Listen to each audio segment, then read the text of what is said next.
For realsies this time? Yeah. Yay! Okay, so so yes, you guys made it into Grem's lair and managed to, after schmoozing him with gifts aplenty, ended up getting the shield from him. He did request that if you are able to untether the soul from the item, that it be returned back. There were a few gifts that while he accepted the gift, he said he accepted the gift, but it was returned to you guys. There were a couple of different items like that. Let's see. Paul was marble-fied for being an absolute clod. Klutzified himself and was turned into a marble for about 6 hours, 8 hours. I forget how long you spent that way. Wow. He had a long rest in He had a there, long so rest, so it would have been about 8 hours. yeah. So you got to spend 8 hours as a marble, resting in a very uncomfortable position, but it could have been worse. That could have been made intentionally quite painful. And you guys stopped shy of the Oaken Castle, which you're able to see in the distance, wherein there was an attack by an Onkeg. Well, Oh yeah, that was attacking the tiger or lion. lion, yeah, there was There a was a lion type fight with an creature. Onkeg. Yeah, yeah. I don't know that it would have attacked Paul had Paul not gone to assist the lion, but the lion adjacent creature did need some assistance and was in fact assisted. So largely you and Ren, I think, were the ones who did the most damage up front because you were there first. And then you got some backup in the end, but almost got your butt kicked again in that situation. I don't think it was as dire as the sand Nah, creature. the worst of it was when they exploded and hit me with the explosion stuff. Yeah. Um, so yeah, that went better than it could have. Um, and it was a great way to unmarble. You got to stretch your limbs a little bit. And I think that was for the most part it. Did anybody have anything of massive note that they like? You guys are intending on going to Oaken Circle so that you don't have to use Melvin to get home because there is a teleportation circle there that Cassius bringing you to. Yeah, and Um, Reagan cast her tower, right? Mm-hmm. yeah, The magical tower. Scholars Tower. we've got a tower and the dome up. Yeah, the dome's like on the front of the tower to protect it, so you have to get through the dome to get inside of the tower, right? Yep. Yeah, It's a in my genius. head it makes it look Like like a a full foyer. boot. What? It's like a foyer. Yes, Right. yes. You have a Please very, quit very well plugging the equipped foyer. Um, so yeah, I think that you guys were about to lay down for a long rest. After all that, Paul has already long rested. I think Eden had offered to take first watch since everybody but him fought because he stayed in the bathroom taking a primping, cleaning Yes, bath so the entire we time. all thought, yeah. Yep. Yep. And once he came out, I went in and splooshed into the bathtub, I think. Oh yeah, that's right. That's right. And And then at Tia some took point, a bath too, right? Yeah. yeah, and asked if he had eyeballs. Yeah. And he said not currently. So yeah. Uh, I love you, weird people. You're so strange, and I delight in it. It's lovely. So yeah, theoretically, everybody is clean and alive. So that's nice. That's Uh, improvement for us. Mhm. Yeah. yeah, yeah. I just want to say that looking over my notes from last week, something we fought was described as, and I put this in quotes, an angry giraffe but made of snakes. What? I put that in quotes. So someone said that last game. I'm assuming that's the Onkeg that we fought, but Uh, I mean, No. closer to No. like Oh, okay. It's like a big A big uh, beetle thing. insect type, Okay. like It's a it's beetle mixed with like a praying yeah, mantis. it's more like a Yeah. praying mantis kind of thing. I'm gonna have to go back later and see if I can find a reference to giraffes made out of steaks. I Yeah, I also don't know wonder, what I have it in quotes. Snakes, I wonder, like I wonder if I was snakes, talking about a questing beast at some point. Like that was maybe. not what you guys were Yeah, we didn't fighting, fight but it. like Maybe. something with a giraffe neck that looked like it was partially made of snakes could potentially be questing beasts, but now I really like this headcanon that Thea believes there are giraffes made of Made of steaks in this world. snakes. This is going to appear in her dream journal somewhere, I'm sure. Amazing. That will be under My the next nightmare brain vomit. section. Yeah, Oh, my next brain vomit dream is going to be about giraffes made out of steaks. Which I guess you could make steaks out of them. I'm sure it's illegal, but uh, technically, Yeah, giraffe most steaks. No mammals could be. snakes. So things are only illegal if you get caught. I don't know how you don't get caught bringing in a giraffe for butchering. I mean, That's just do the butchering yourself. that's true. Like on site, I suppose. I still feel like bringing back that much meat might be a little bit obvious. Wouldn't it? It's That either an elephant or a giraffe. They're just, that's what stretched out bags in of holding different. are for. That's fair. Yeah. That's fair. Um, so yeah, you guys settle in for the night. I don't think you guys had actually done watches or anything. I think that you had just settled in for your long rest. So, um, I believe Eden offered to take first watch. I don't remember if you offered to take it with him, Paul. Um, yeah, I since you mean I'm already fully had rested, so one. I'm not going to sleep. Yeah, he might just be up all night. We'll see. Uh, but yeah, those of you, well, we'll start with Eden. Go ahead and roll me your perception check. Sorry, I am pulling up my dice roller. You want me to I'm roll reading. two since I'm up with him? Yeah, if you are actively looking and not, This is I don't know, poking perception, you said? the universe. Yes, Okay, so unless you are doing something else intentionally. wisdom. So plus Hmm. 4, 7. Natural one.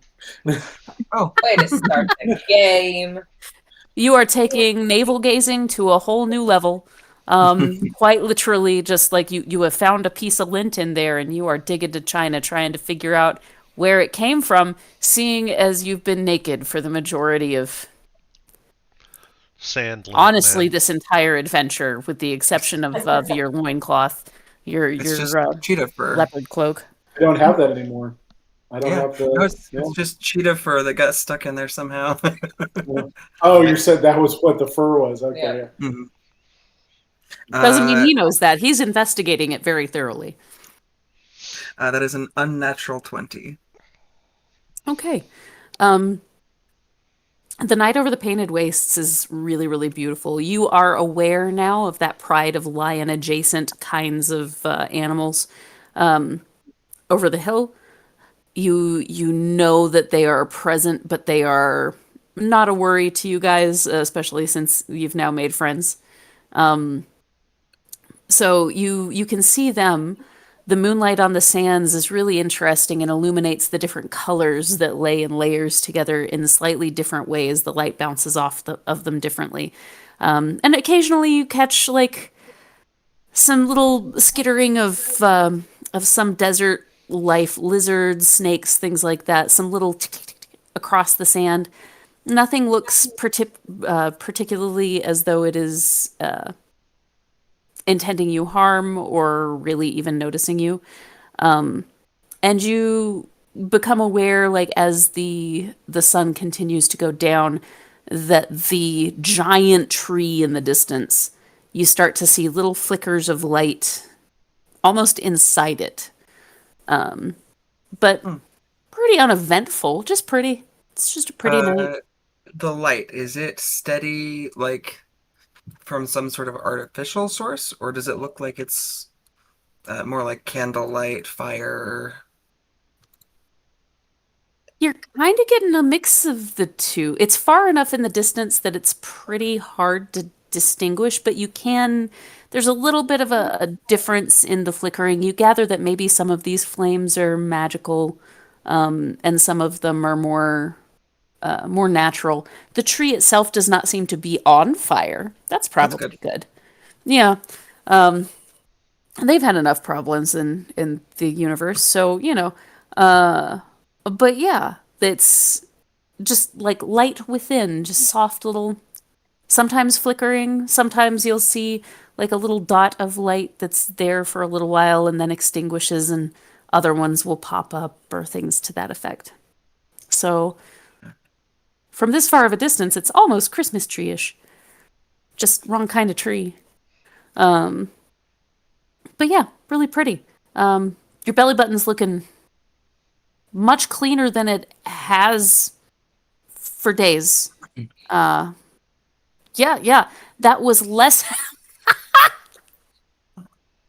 I mean, thankfully, it was is less smelly than it probably was hours ago. Um, I feel like I should make you roll a con save for that, just to see if there's some kind of terrible illness that you've carried with you. Hold Uh, on, I think I need to roll a con save too if I saw it. if you saw it, yeah, and with an unnatural 20, you definitely saw it. I rolled a Okay, 20. 11. 11. You're definitely nauseated. You save from actually throwing up, but it's a near thing. You're definitely a bit green in the gills. Um, and Paul, we'll deal with that later, because that was more of a disease-oriented thing. You're not going to get massively ill, but there might be some consequences with that one. Um, I'm all digging right, a lot of holes in the sand for the rest of the strip. right. You're gonna get pinworms now.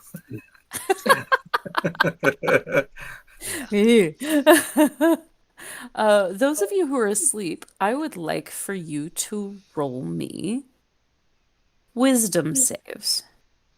Oh.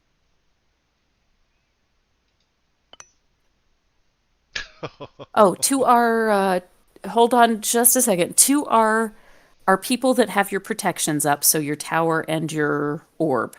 As long as it is not weaponized magic, is that also like anti-magic? I don't know that the tower is, but anybody who's inside the bubble, which I have to stay there or it goes down.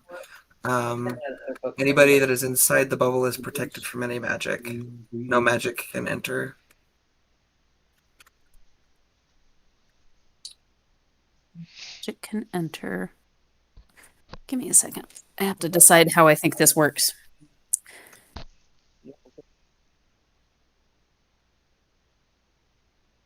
Yeah, so it doesn't say anything about any like magical protections or anything like that. It's just based off of whatever material you create. So essentially, it's creating the actual material. So you can do stone, wood, or some similarly sturdy and suitable material. So this is all environmental for yours. Yeah. So I can get you the exact wording here. Yeah, I have an idea how I want to handle it, but exact wording might help me decide if I think that's. 'Cause you're Okay, not really being attacked. spells and other magical effects can't extend through the dome or be cast through it. The atmosphere inside of it, blah, blah, blah. Yeah, that's the important phrasing. Okay. Up to you. I don't think. I don't think that this quite counts as a magical effect the same way other things do. So yeah, we'll go ahead and take those wisdom. We're gonna do it as a save. It's almost more of a check though. But I'm gonna give you, if you have the bonus, I want you to be able to add it. So we'll do it as a save. It's a 23 for me. Nice. Okay. That's just the sleeping people, or is this everyone? Just the sleeping people for right now. Keith. 3. Okay. which means I rolled a natural 1. Yeah, that's rough, buddy. Oh man, I hope you roll better than that because we both of us can't be rolling this bad because I rolled a natural 1 and a natural 2 on the only 2 rolls I've made today.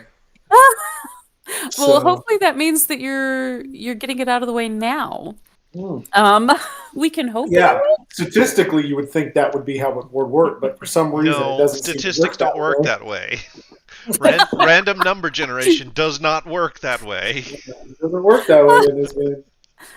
Oh, so because of the nature of this, Keith, yeah, Tevin has a reasonably uninterrupted night of sleep.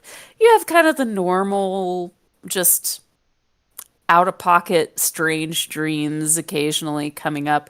Like you hear some strange mumblings in the background here and there, but honestly, like it just feels like a normal night's sleep to you.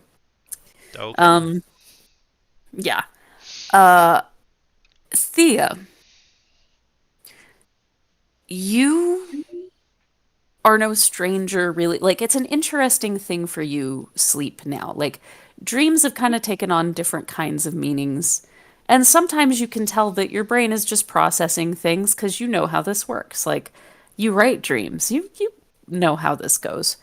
And sometimes they're very meaningful. And sometimes you're visited by people who take an interest in you.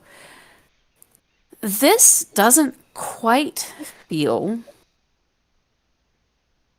like any of that. It feels a little bit more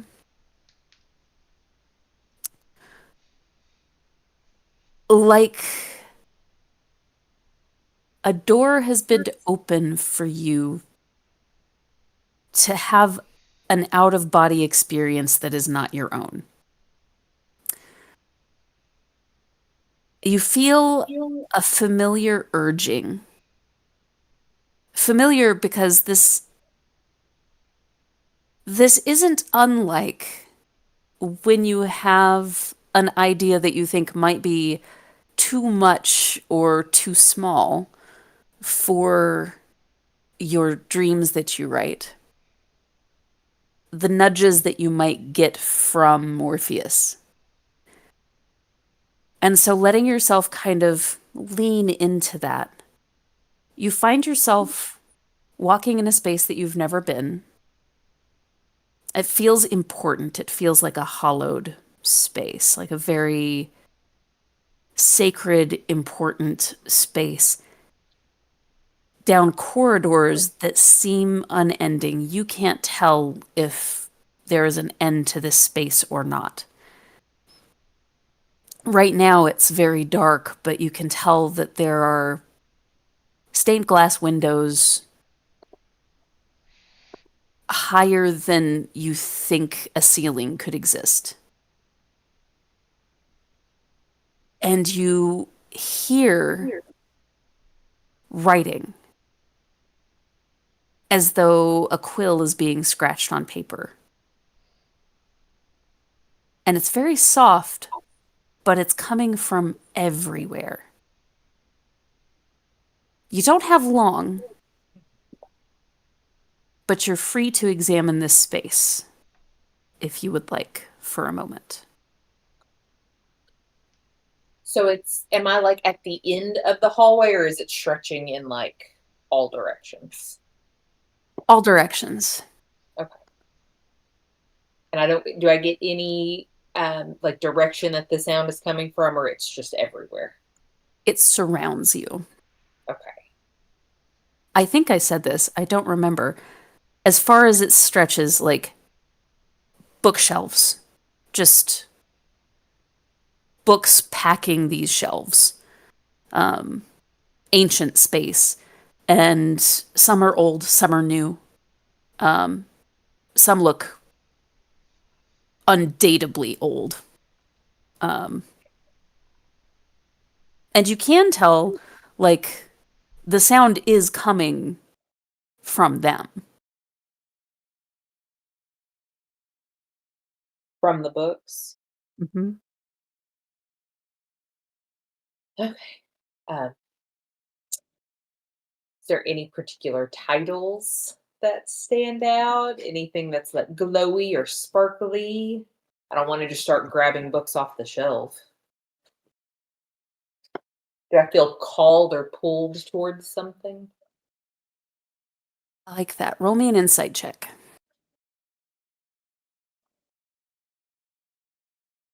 Oh, 4.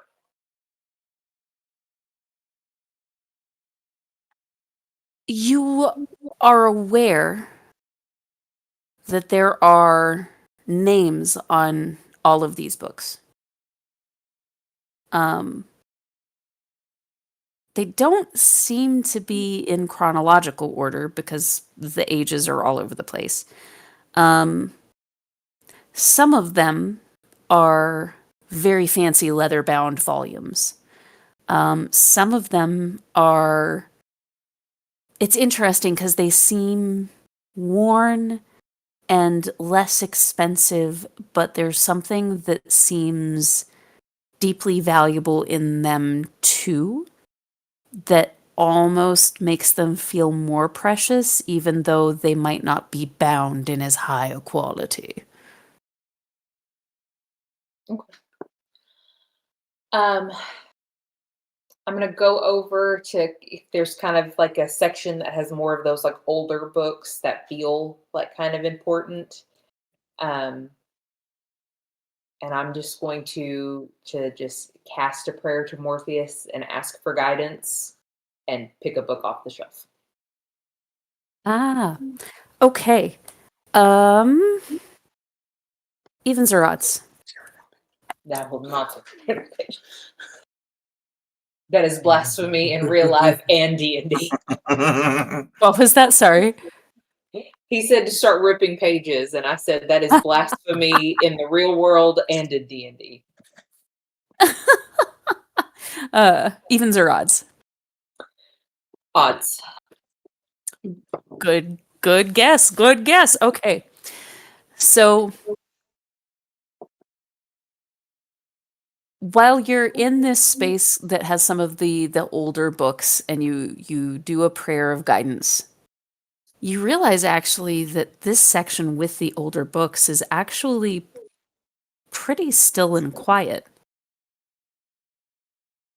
You hear scratching in between and notice this smaller book that it seems quite thin at the moment. And there's still scratching, and it's kind of wedged in between two much older books that are just they seem to take up a lot more space. Then there are some that are older as well to the sides of them that are kind of standard sized, sandwiched between these like giant tomes that are quite old and still writing themselves. You pull out this smaller one. Something draws you to it. And you see Cassia's name written on it. Whose name? And Cassia. Cassia. Okay. And as you flip through it, you realize that it is the story of her life. And flipping to the end, you realize that it is still being written and it is writing itself. So you can read all the things that just happened to you through her eyes and what she's doing right now, writing in her grimoire as she settles in to take her own long rest. You're catching all of this as it's being written.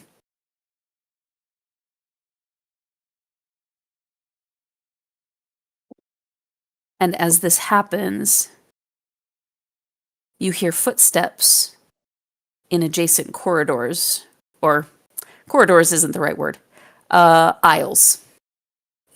Forms corridors in this case to an extent. Uh, and they seem to intentionally be treading very lightly.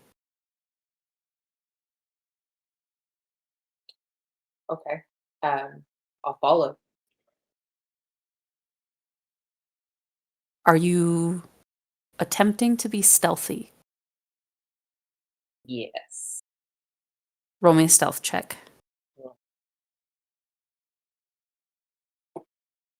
16. 16. All right. All right. Um,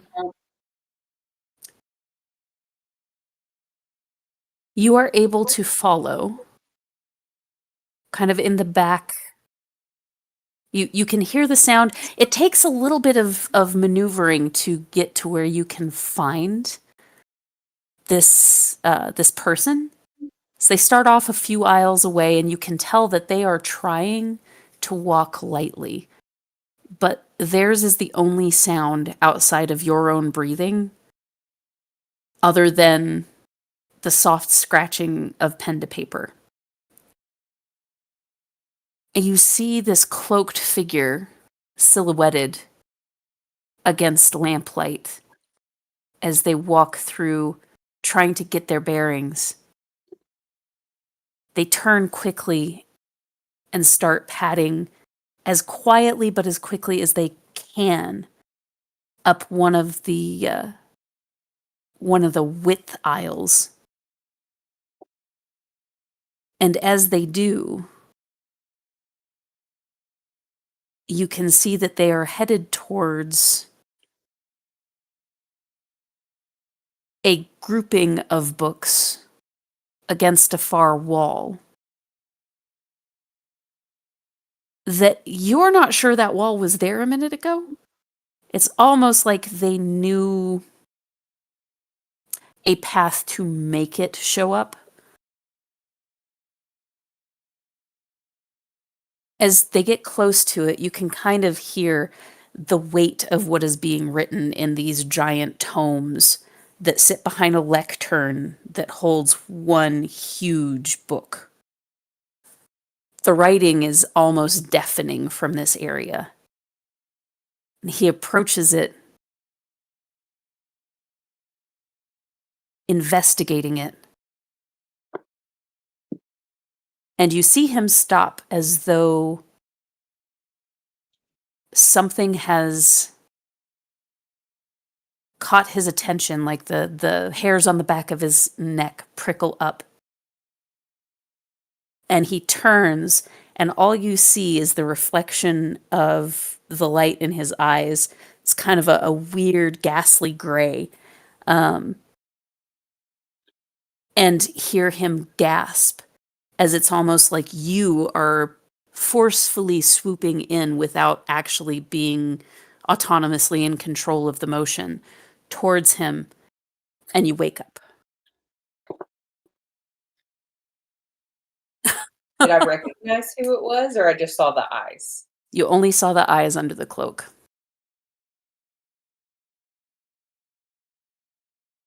So, that is your dream. And you realize that it's about time for the next watch anyway. So, who is on next watch? I'll take next watch. I have lots of things to write about now. Eric will offer to take watch with you as Cassia settles down to sleep. Eden, are you going to be sleeping for this? I assume because you need to still be able to get a full rest. Yeah. So he'll probably have a little bit of a, well, actually no, he probably would have done this during watch. He'll probably take some time to write in his notebook. Okay. But he probably has a little bit of a hard time falling asleep, but he does go to bed, if that makes sense. I think um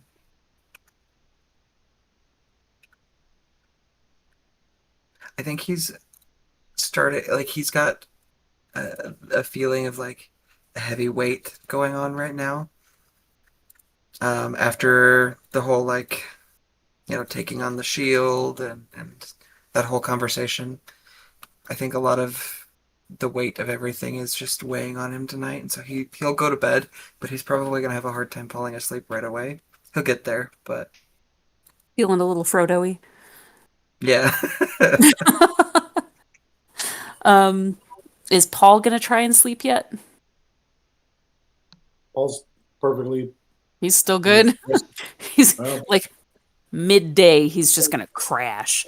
Uh, all right. Teffin, you're still. Still Well, no, puddled. you took yours already. Yeah, Yeah, so you're still puddled. Okay. So my second watchers, go ahead and roll your perceptions.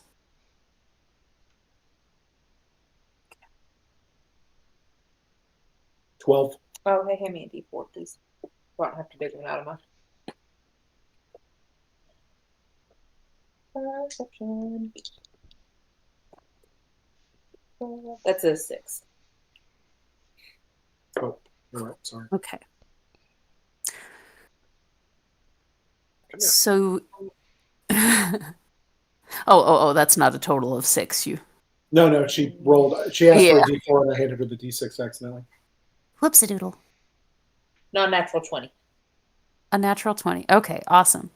So you are able to focus on something other than your belly button this time. You do occasionally have to leave the dome to go and relieve yourself in the sand. Um, hopefully, you know something about the idea of burying it just for decency's sake, let alone the animals. I don't know if that's actually true of Paul or not. Um, you tell me. Well, I've been a soldier for a while. I understand the importance of digging a hole. Okay. Um, that's probably the best for a multitude of reasons. While you're out there, you do you are more aware that there's almost a strange chill to the air than there was previously. And I mean, it's the desert, so it's going to get much cooler at night, but just something unsettles you a little bit. But there's not any threat that you see right off. Is my Thea? danger sense going off? No, nothing like that. Yeah. Thea, you and Eric both uh, are aware that the suns, or I guess in this case, there are two suns that are far enough away to not mess with the fact that it is nighttime, but you can see like their uh, distant glow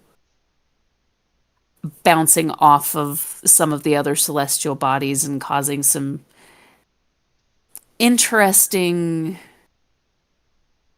like there's something odd in the air currents. There's something that is just unusual in the time for how this is happening. Maybe some strange like eclipse energy, something akin to that. It is really beautiful. You don't notice anything dangerous, but it also makes you uneasy a little bit. There's just something that feels uncomfortable about the energy, not of the place, but more of the time. Um, just the environment, the way that things are aligning, just feels a little bit uneasy. Uh, you are able to see ahead, like Oak City looks beautiful by night. It does kind of look like the trunk of this giant tree in the vast distance is lit up by Christmas lights, and there are some twinkles now in the branches as well. It's a huge canopy. This thing must be uh, like almost this has to be the size of nearly a skyscraper. It's impressive to just watch the lights dance over the hill. Um, but yeah, everything stays safe. Uh, Anything else that you want to do while you're on watch?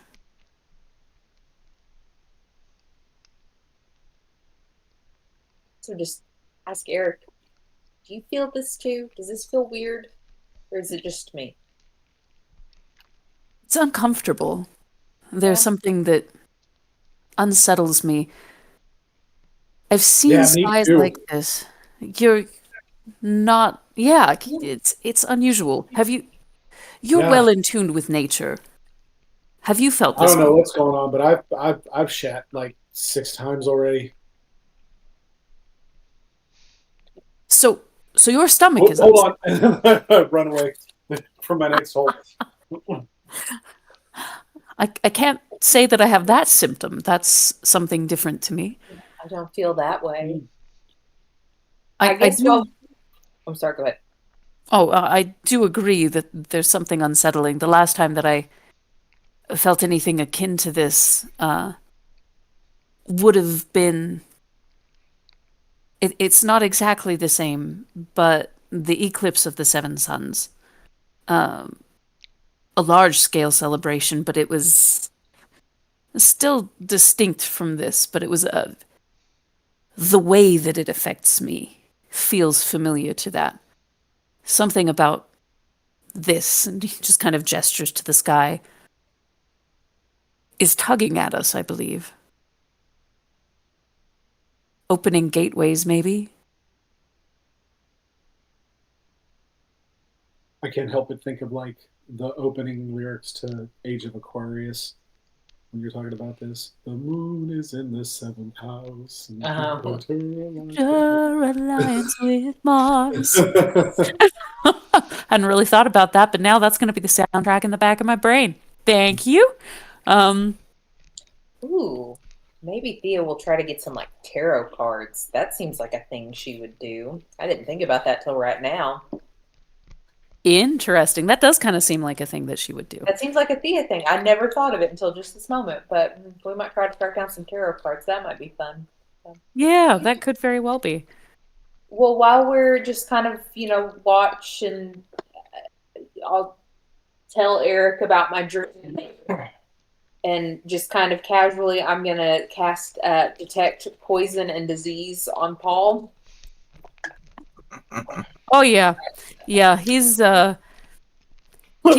definitely got some food poisoning, maybe some worms, some parasites. There's distinctly some things are coming up. Okay. His Oh, it doesn't tell digestion me a tract. clue or anything.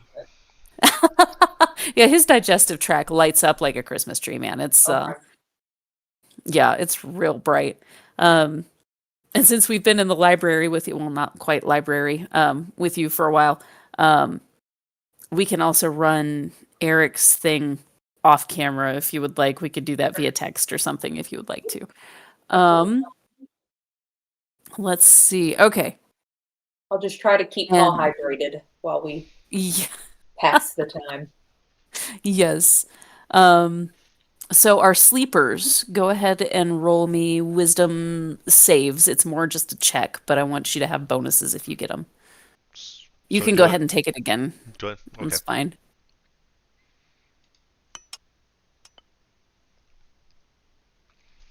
19. Okay. 4. Ooh, I have a +3, so yikes, guys, what are we doing here?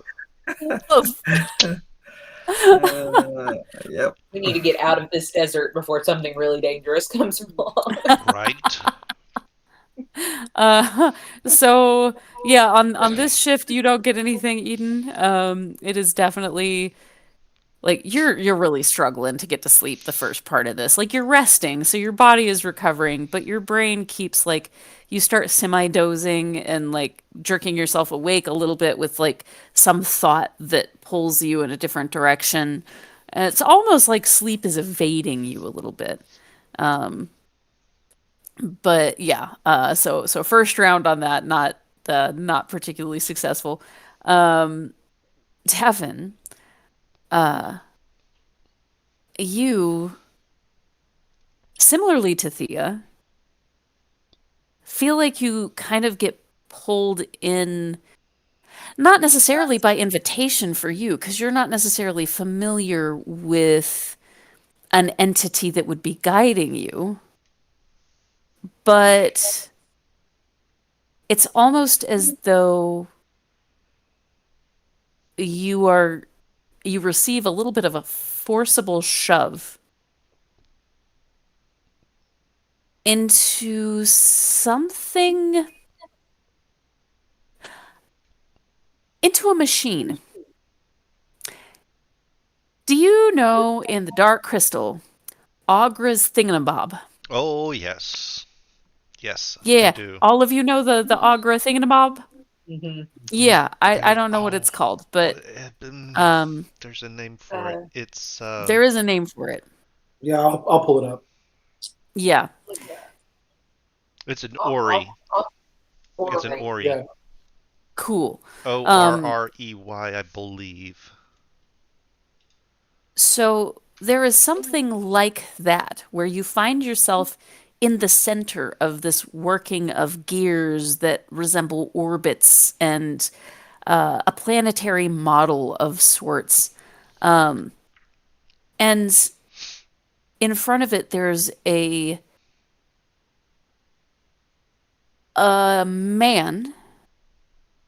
Is he a man, though? He's shaped like a man, um, all made out of clockwork, with long hair that looks like almost dreadlocks, just of chain. Um, he's well dressed, looks, he's examining the model that you are central to right now, inquisitively. Um, Has he no and has he noticed me? not yet. Okay.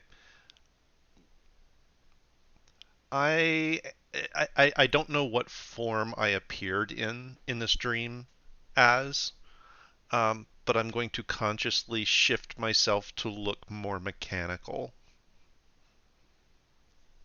I think at some point in this adventure, I actually looked like a mechanical man. Dwarf. Yeah. Yeah, mechanical dwarf. I'm going to reassume that form.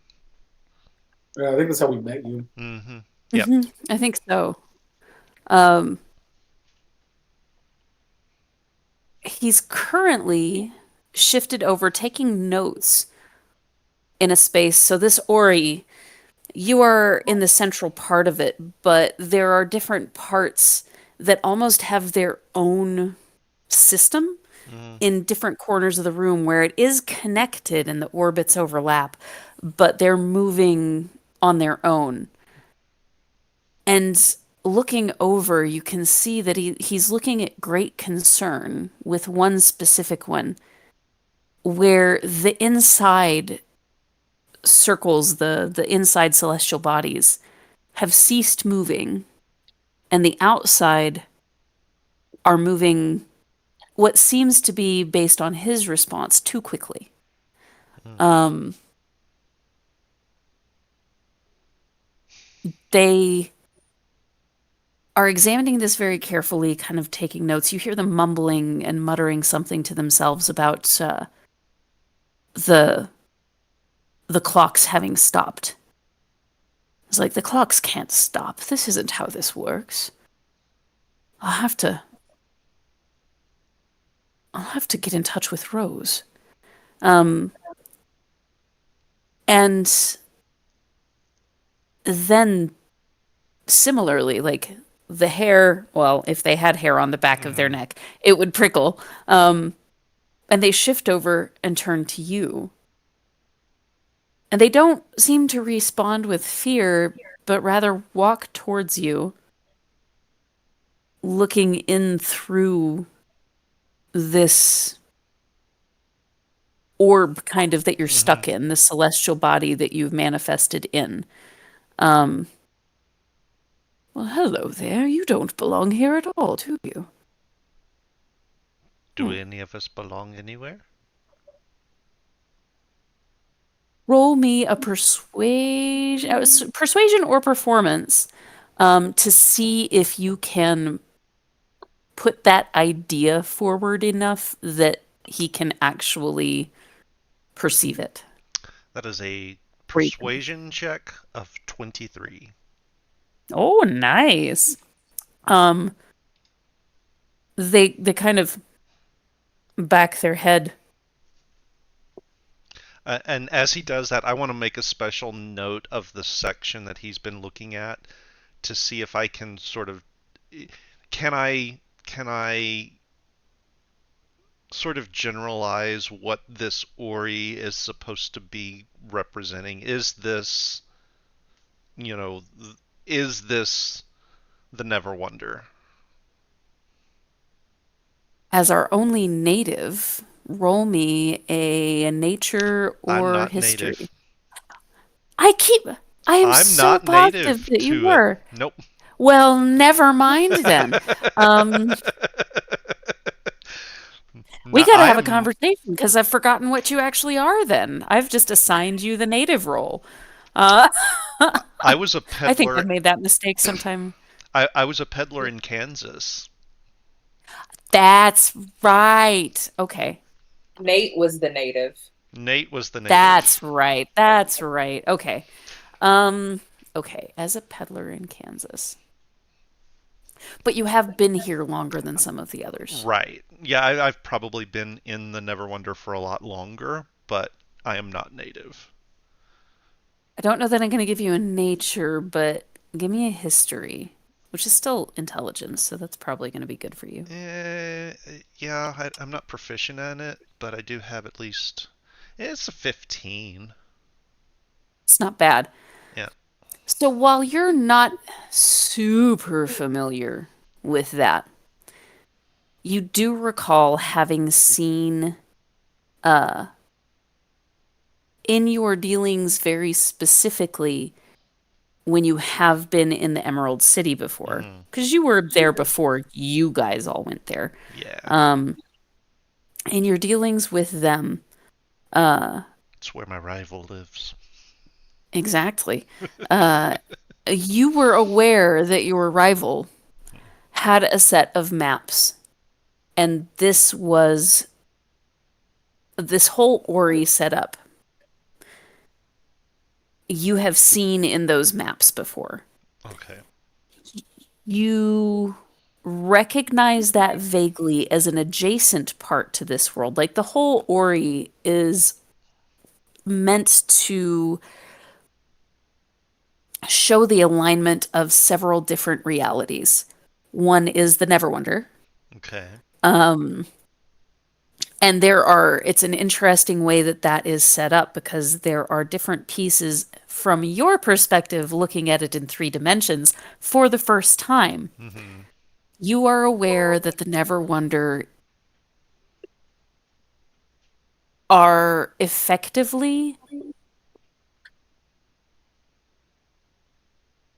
if you had a stone statue and you broke it into pieces, Okay. it looks like statue pieces of a person, kinda. Gotcha. So, zoomed out, the masses associated with the Neverwonder Okay. look kind of like broken pieces of a person. Which piece was he looking at that where he was concerned about the clock stopped? That is not actually, it overlaps with the Neverwonder, Okay. but it is in a different system than what you would consider the Neverwonder Okay. to be. Okay. you would recognize one of the systems within that system as being Earth. Oh, okay. But the Interesting. Earth that you see in that space is not Earth as in stuck in a solar system. Okay. It is presented in a different model with a different set of celestial bodies that are surrounding it. Fascinating. Okay. I'm not going to tell you what that means, That's okay. but Tefn is making with note the of it. 15, yeah, Yeah. that's what you're seeing. Um, and the information that, you know, the Neverwonder looks like body parts is kind of interesting. Oh Um, yeah, that's definitely getting logged in the noggin. so yeah, and there are other systems too. Okay. But those, like the one that you are kind of within, and the two that you are looking at where he was focusing a lot of his attention, would be where you're noticing the most. But the room has several different models that sort of interact with each other. Gotcha. Okay. Um, okay. Sorry, I And sidetracked your narrative with questions because inquiring no, minds wanted to know. they were important questions that are going to give you, like, that's all based on your 15. Okay. You didn't get a lot of how to use that information, but visually, you kind of vaguely understand what you're seeing. Gotcha. Um, kind of, Kind of. while also not at all understanding what you're Oh, seeing. yeah, not at Um, all. so he comes up and starts to reach out to touch, and as he touches, you don't think that he means to, Hmm. but you jolt awake.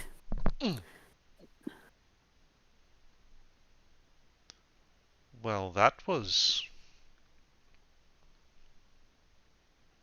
interesting. Did you form a mouth just to say that? Just No, a puddle with a mouth. no, not even that. It's that's Tefn just sort of trying to internalize what he just saw and thinking. So that So, was, I mean, hopefully no one else is in the bathroom at this point anyway because he's like splashed out in the tub. But you know, if if they anyone had was, if been, they had been, you might would it would have. be like the sound that farts make. Yeah. The blub, blub. I mean the Jello puddle in the Jello puddle in the tub probably, and then bloop, bloop, bloop. But that's Strange about little it. bubbling noises. Okay. So that takes care of our second watch. Third watch. Who's up? Am I still pooping, or have I probably worked that out of my system now? Roll me a con again. It can be a save if you need it to be. That's fine. Whatever. That would be a 14. By now, yeah. Like, you're still gurgly, but you no longer have the runs. Okay. I'm just gonna dig myself a little like pit and kind of like cuddle up in it and pass Oh, out. Like hold my stomach and just be like, oh, I don't like this. man, diarrhea is exhausting. Uh, okay. So let's see. Ren will take this watch.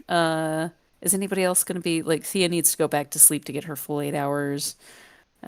I Um, only need 4, so oh, that's I can right. take another watch if I need to. Okay. Yeah. So we'll have you uh and then Teffin took first. Yeah, Cassie will take the last one as well. Okay. So go ahead and our watchers roll.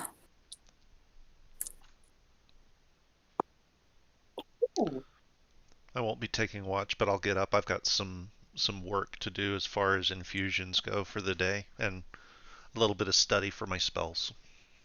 So Cool, cool, cool. I'll be up. I just won't be on watch.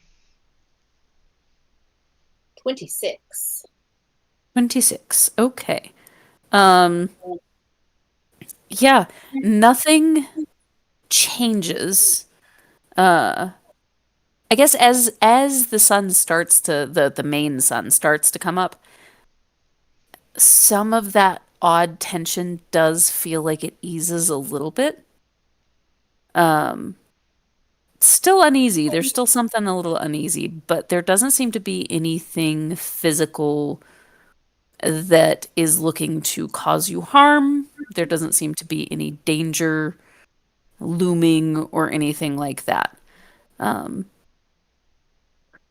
so reasonably uneventful, and you can kind of start seeing the city wake up far down the path before you. Um, there's starting to be some activity here and there. Um, and yeah, pretty uneventful watch.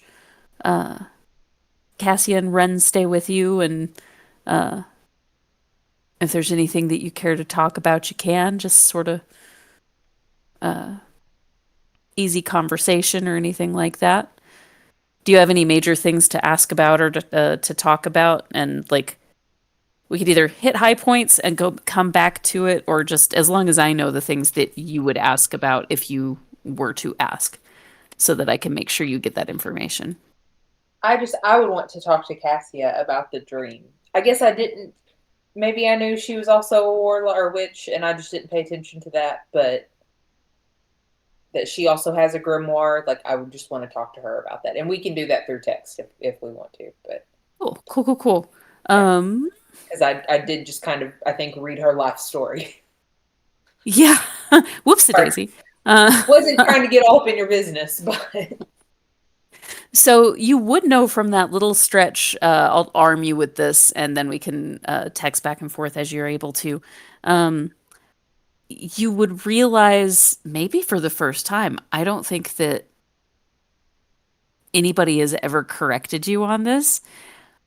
So the definition of a true witch in the Neverwonder is someone who has access to all three forms of, or all three access points of magic in the weave. So you can access magic through intellectual ritual, like being able to understand the mechanics of how spell components and your language interact with different things to produce magical effects. So wizards, things like that. Being able to key in specifically to nature, to be able to be a conduit for nature's kind of automatic relationship with the weave, and then deistic or contract representation okay. of from other beings that have either a an innate magical power about them through the belief in them, be it gods, something like that, or are at least much farther up on the food chain, having already developed magic for themselves. So somebody who has all three of those components is considered like a true witch. So when you hear that definition here, it's a different definition than just a lady that has magic. So you would have picked that up from the little bits that you were like kind of flipping through. There are specific gods that she works with. She is also part druid. She is also part wizard. Little pieces of all of them. So yeah, get That that. What's that? Oh, I just sent you something. I Oh, sorry, I have been paying attention. You don't need it, you can ignore it. I have been okay. searching for like the last 10, 15 minutes for the subclass that we made Eden. I finally found it. So I just sent it to you so that I have access to it again. Awesome. Uh, about dream. So you guys are gonna chat about that dream some. And if it's stuff that other people would overhear, I'll also post it to anybody that would be actively overhearing that. Um, okay. Sleepers, go ahead and roll me your wisdom saves.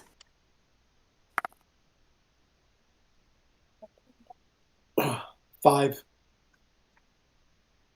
7. Oh man. Yeah, you guys don't get a lot. You, I will say, Eden, you get a distinct sense that your goddess is unsettled. Hmm. Your patron Cool. seems unsettled. That's all you get. Uh, Paul, diarrhea is really exhausting. If you Your dream at stomach is all, My stomach. yeah, Yeah. your stomach is unsettled. You have no recollection of it. Um, I'm gonna have you roll me a wisdom save again, though, for something different, because you've had a quite active few days here. It's a 3. Jeez, man. we have to get out of here immediately. So I haven't rolled If more than something pops out of this sand, we are all in trouble. 6 is the highest number I've rolled so far today. this is not a restful sleep, unfortunately. Sure. You feel war all around you, and your your gas masked phantom that sometimes visits you in your sleep stands before you for parts of it, reaching out towards you in a way that you feel like would be comforting if anything looked different about this. Um, but it is not. Uh, just the environment, everything, you are very on edge. So Paul is not having a great night of it. Um, which I was about to say Eden might recognize, but Eden is also asleep, so he would not see you like um doing all of that good stuff. Uh so yeah, it's you are too busy being covered in flashbacks and reinterpreted flashbacks to see anything past that veil. Sure. Um and with the end of that watch comes morning. So the morning is yours. Cassia is already up at this point. You are able to have a really deep conversation with her about like she had some dreams herself that were different and compares notes with you. You didn't find a lot of common ground, but some common themes emerge. Uh, and she goes about trying to get everything set so that you guys can embark with full bellies and all of that. Like helping out with getting breakfast ready and things to that effect. So, those of you who were asleep get to wake up to the smell of uh, some higher quality than what you would normally make for yourself rations being prepared. And yeah, the morning is yours to begin.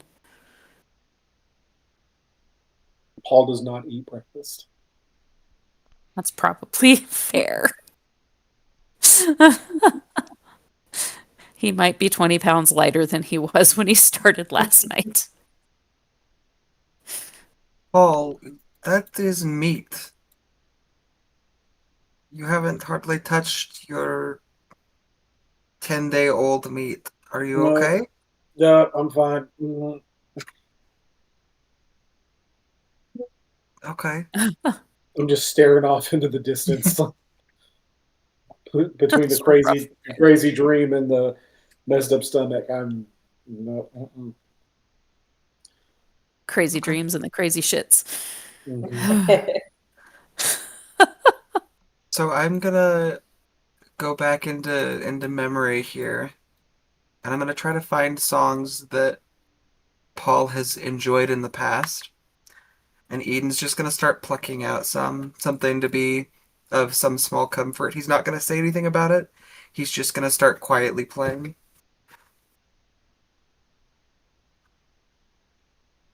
Nice. Roll me your performance. Ooh, even if I roll a one. It'll probably still be successful. Okay. Uh, so I rolled a 12 plus 13 is 25. 25. Okay, yeah. Yep.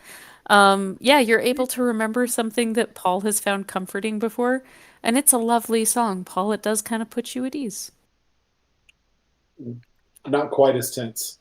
Still staring off Yeah. in the distance, but not quite as tense. Yeah. Probably doesn't help you want to actually eat food yet, but Sure. small steps, small steps. Um, Anybody else have anything specific that they want to uh, do in preparation for their walk into Oak Castle? Um, I mean, I'll have a quick bite to eat, and then I do have one project. I'm looking at my notes that I never quite finished. Um, the the belt for Paul. I need to work on that a little bit today. Yeah, if you want to work on that for like an hour or so while you guys break camp and all of Mm-hmm. that, Yep. you can get some of that done. What Do do you you have ooh, what do you want me to roll? remind me what is going into his belt? What I you mean, it's have. just a belt slash harness for his weapons and his immovable rod. So I'm Oh, guessing it's a leatherwork piece that. yeah. Yeah, your craftsman, Mm-hmm. yeah, My leatherworking. yeah. Um, Roll your crafty ass stuff. I don't. You Okay. roll for craft, yeah. So on the dice, it's a 7, but I have a plus 12 to that, so it's a 19. Exactly. There you go then. Um, yeah, Which I'll say like if it's non-magical, anything like that.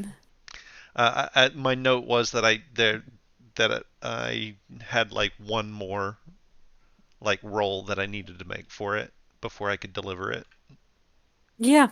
Yeah, I feel like that should be good. Like if you wanted to, you could take it back from him later and ornament it or something Right. like that, but it is now fully functional and will serve him as a rod holster slash belt for pants he usually doesn't wear slash um utility, bat belt.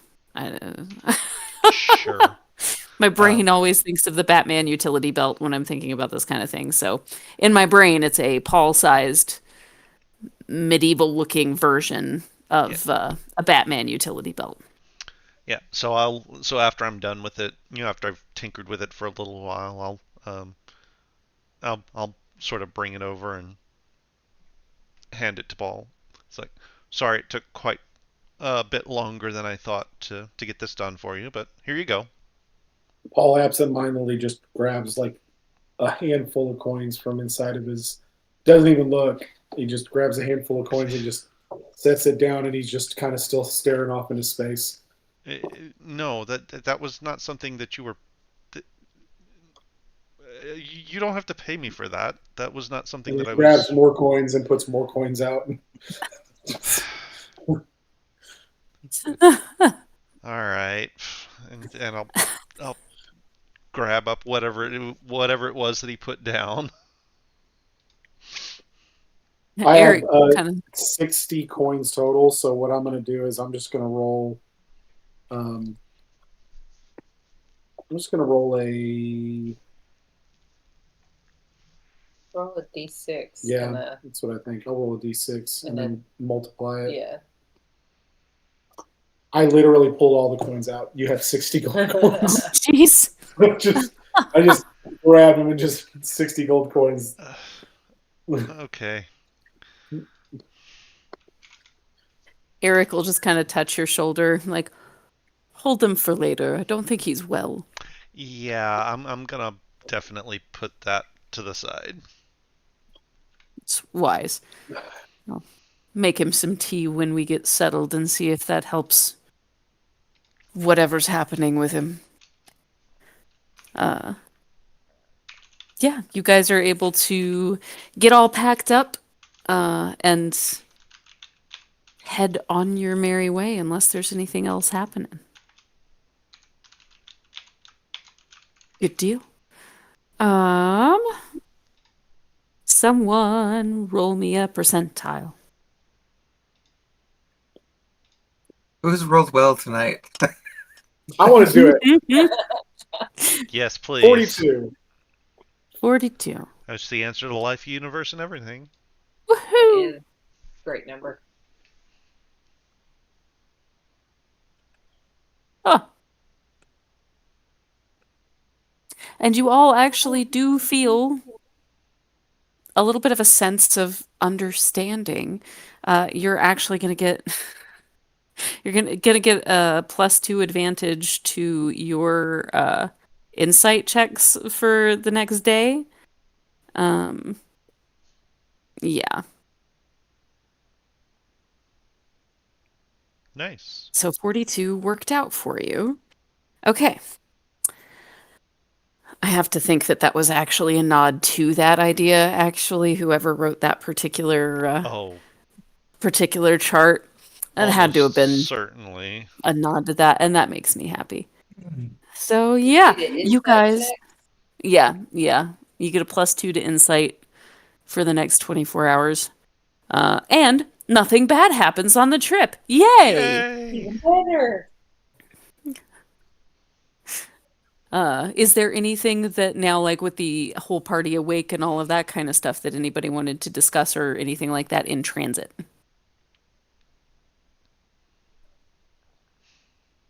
So, given that we're in a desert, the cycle of life and death here is pretty quick for some things. Eden is keeping an eye out for anything dying.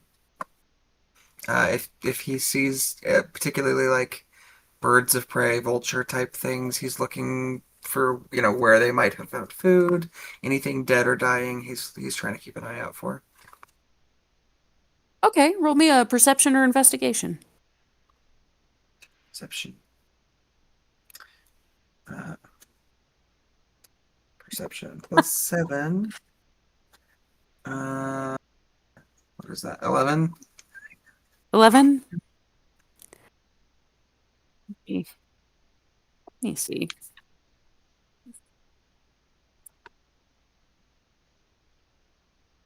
Not really. Like at least not for the first part. Like there's not a lot out here that you see. And while you are starting, one of the issues would be you would be starting really early to make sure that you're beating the heat of the day.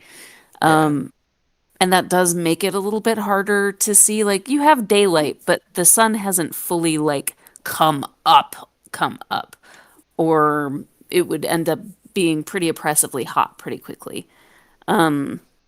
So between not having full light to look and not really being well versed in the desert, like you're not really sure where or how to look. Is that a thing that you would ask help with anybody? No, he doesn't Okay. really want to alarm anybody by being like, "Oh yeah, Death's upset about something." It's alarming. Something wrong This with is death, not a good guys. day when, yeah, when death's getting a little angsty. It's never a good sign. Damn it, Edom, we Uh, just ate breakfast, man. It's just not. This is not the time to have this conversation. yeah, so no go on that. Anything else happening on the way? Uh, we know what like we're heading towards the city, right? That Yes. and Heading we towards can the see big old it tree. like within a it's in the distance, but we can see it clearly. Yes.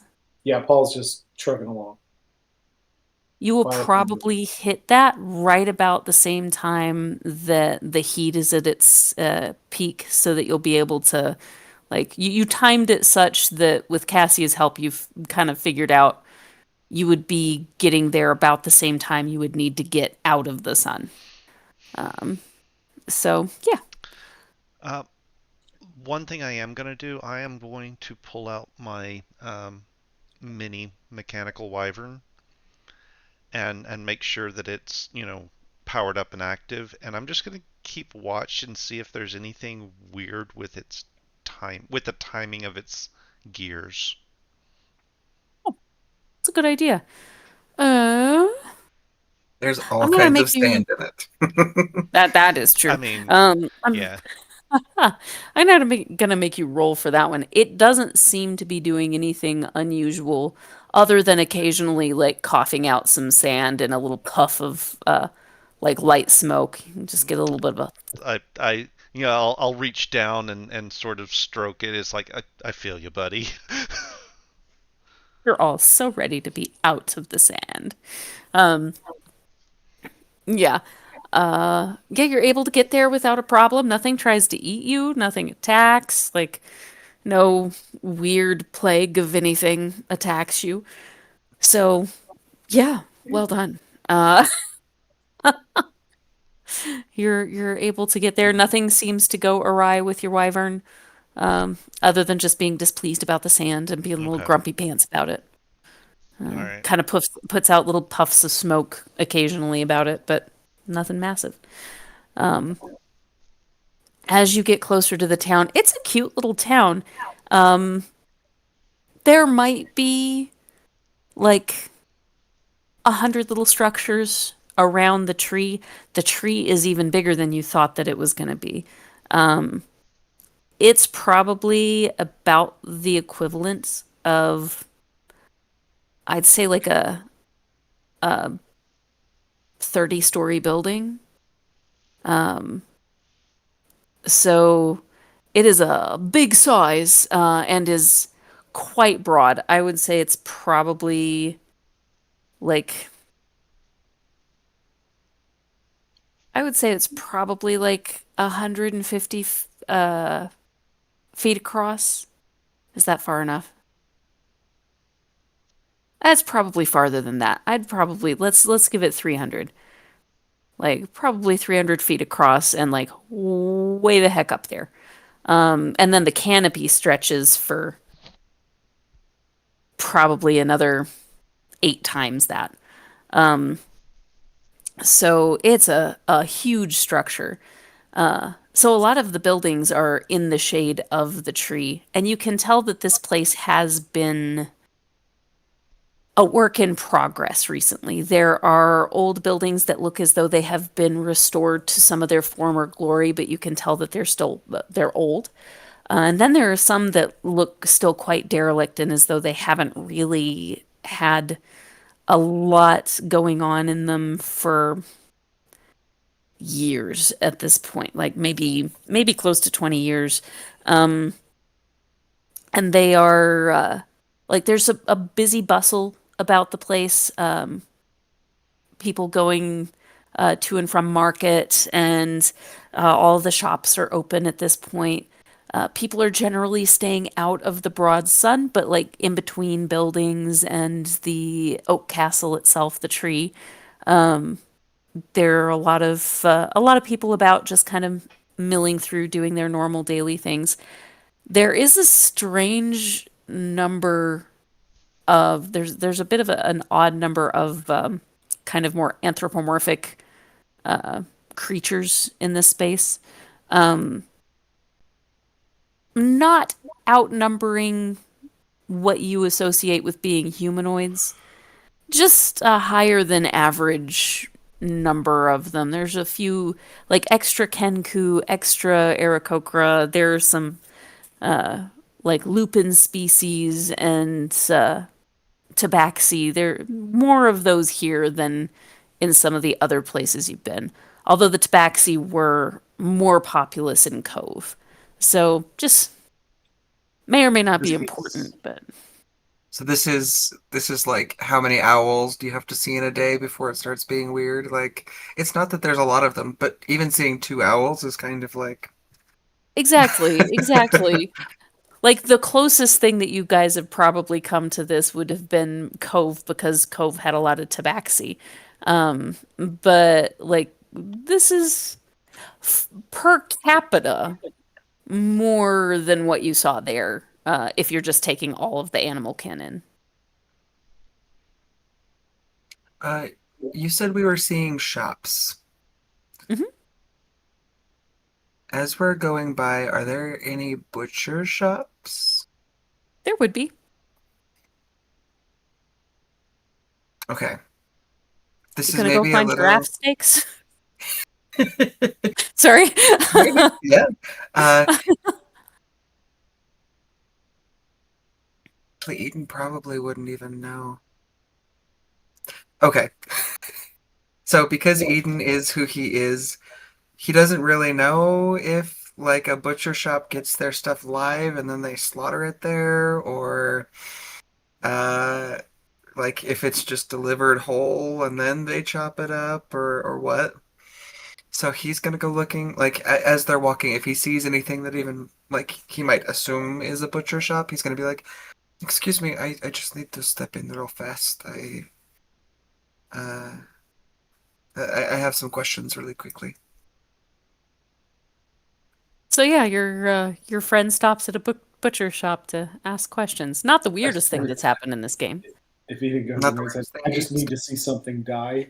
Can you kill something for me?" That's essentially what he's gonna be asking. um, I so needed to feel If alive. I was a butcher and someone walked into my store and was like, "I just need something. I just need to see something die," I'd be like, I'd call the police Right? immediately. Right? Like something ain't right about this guy. I don't know. He just wants to see something die. I don't know what's happening.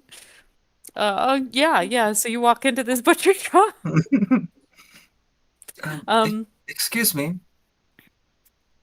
Um, I realized that I don't know exactly how a butcher shop works, and this is coming from a very strange place. I apologize for the weirdness of the question. Um, do you actually slaughter the animals here, or are they brought to you already dead and then you do the butchering? Now, you're not, and this is like a sapient lion, um, that's behind the counter, kind of looking at you. Now, you're not one of those people that's trying to do some of that ritual craft, like strangeness with the idea of like sacrifices and stuff like that, are you? Oh, no. No, let me explain. Um, for lack of a better term, you might say priest. Um, I am perhaps a priest of death, and I realized that I should have a better understanding of how death in all of its facets works, and so I just wanted to know if that was something that happened here, and I could perhaps perform um a prayer for the dead here, or if that is something that perhaps it is brought to you, and I would need to seek out someone who is bringing you perhaps the animals. You're trying to pray over my meat? Less the meat itself, but the creature's soul before it has passed. For example, if you were to pass, I would give a prayer for you, in the hope that we can find rest and respite for your soul.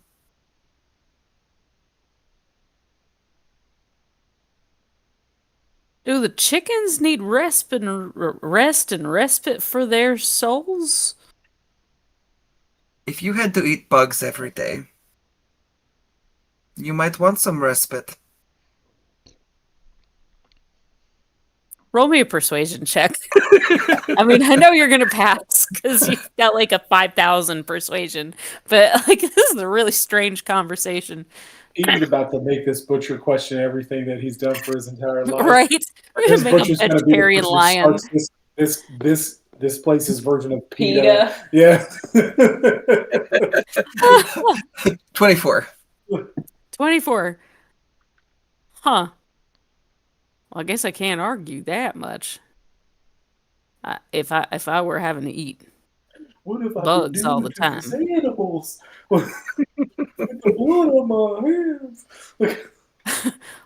Well, I suppose in answer to your question, the way this usually works here, now I can't speak for anybody else's butcher shop. Now, we don't have ranches quite this far out, but we do have folks what bring us uh, large livestock.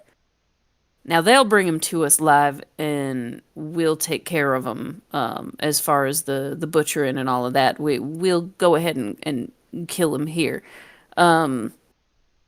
That's probably more a rarity where you got access to the ranches and whatnot real close. But try and keep things fresh and whatnot. We try and bring them in and keep them happy here till we process them, till we're ready to process them. So we have like a space out back. That's why this building is a little bigger. We keep a few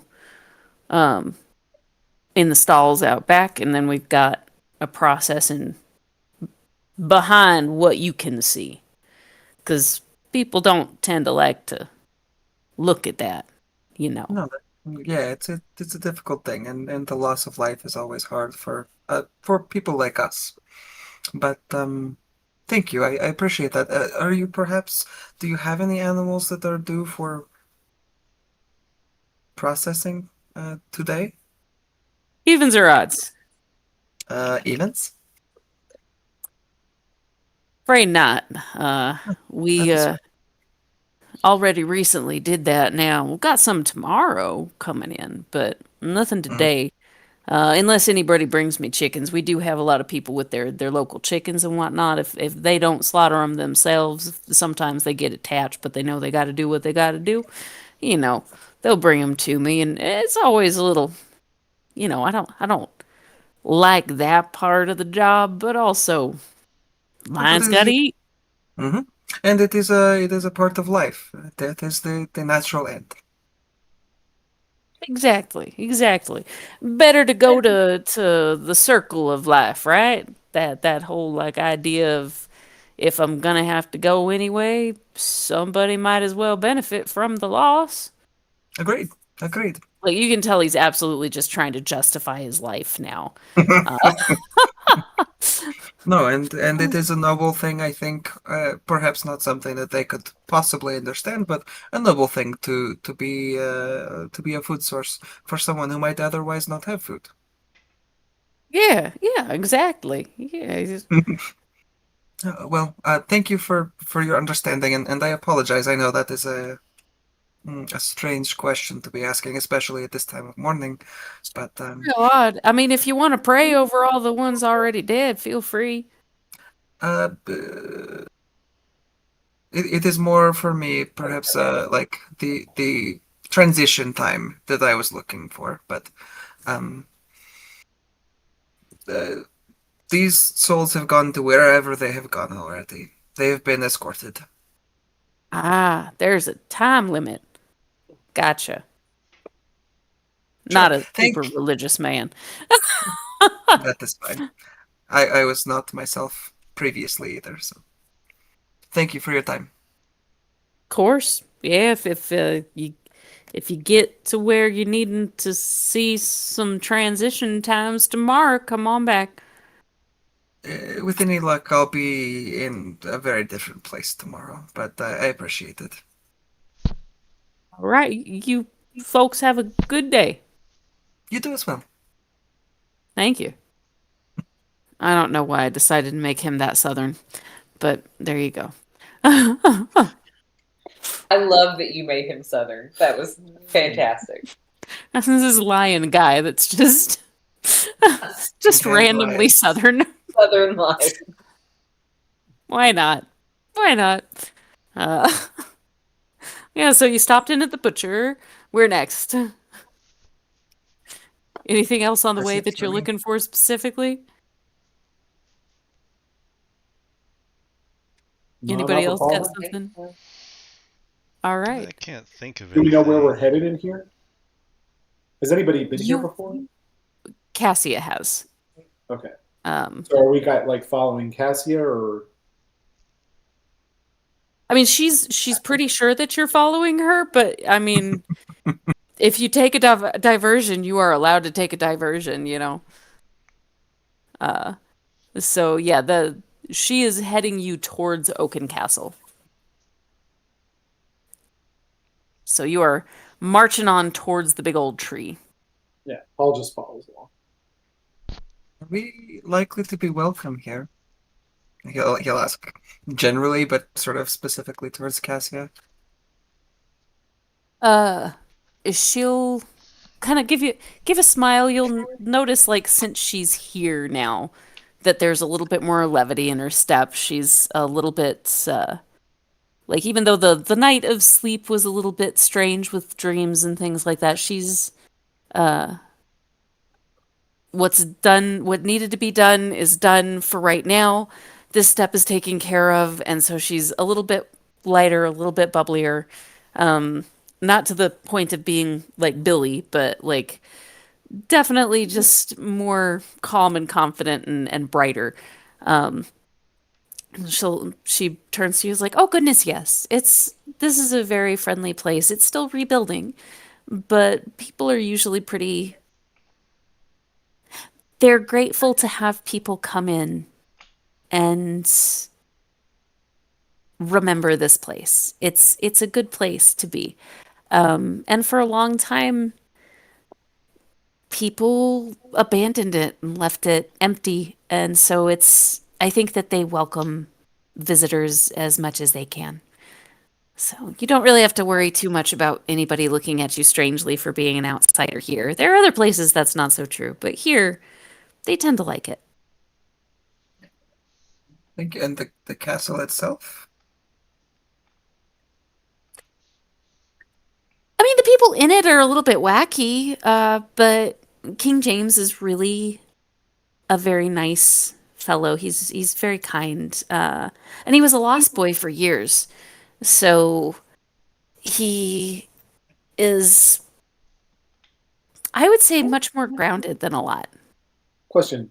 The king was a lost boy. Hmm. Do I know this king from my experience in the Roll wars with the lost boys?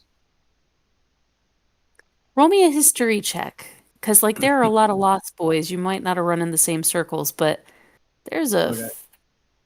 I Well, I've will got give you really advantage okay. for. Did he also write a version of the Bible somewhere? Yikes. 8. with Eight. advantage. I rolled a 3 and an 8. I haven't rolled a double digit dice yet.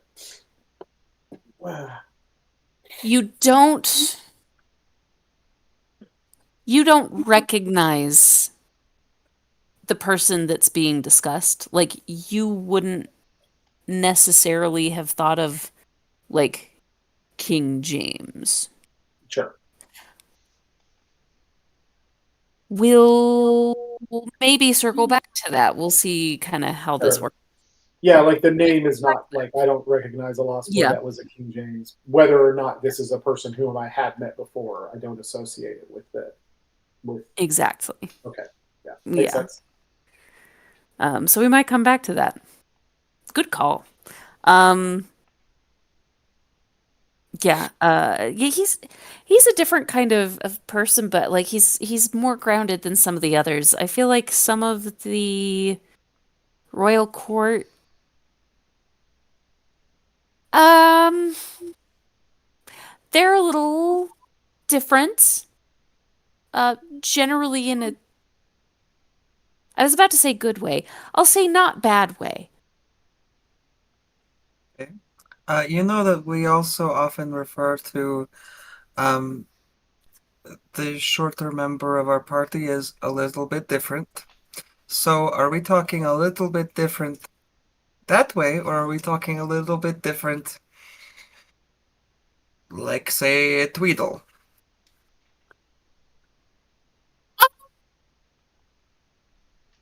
Well, I mean, to start with, they do generally wear clothes.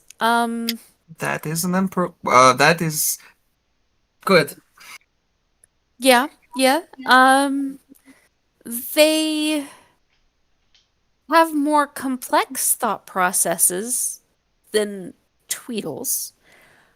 Sometimes maybe too complex. They had a lot of time on their own to think. And sometimes, if you're left to your own devices, it's a long story, but it's they're they're fun. Oh, that's right. She was actually there for the change back. Okay, yeah. Yeah. They've been through some things. They're fun. Um, but they're a little daffy, some of them. A lot of the returning court are similar to people that you probably have already met. The court that remained here during the Great Forgetting did not make it through unscarred mentally. She just kind of and No. keeps moving forward. Um, so yeah, you go through town. People are generally friendly and greet you. Have like little people like kind of tipping their hats to you as you go and things like that as they go on their way. Um, it's interesting to see all the diversity. When you get to the actual tree itself, you realize that this is not just the castle. Like, probably the first several layers are an expansion of the city where there is a hollow in the middle of the trunk.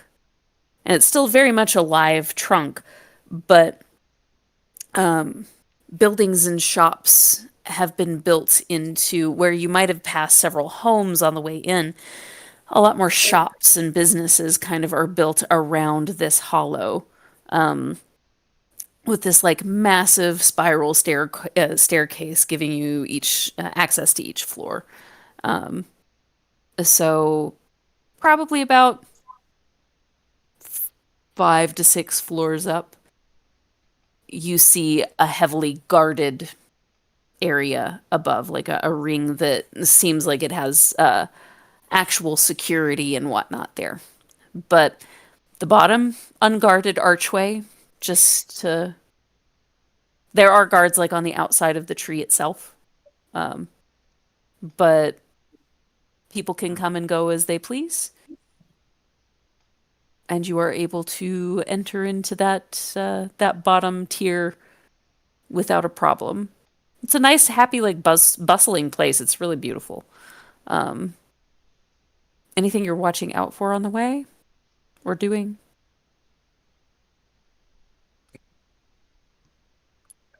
I don't want to take up everybody's time.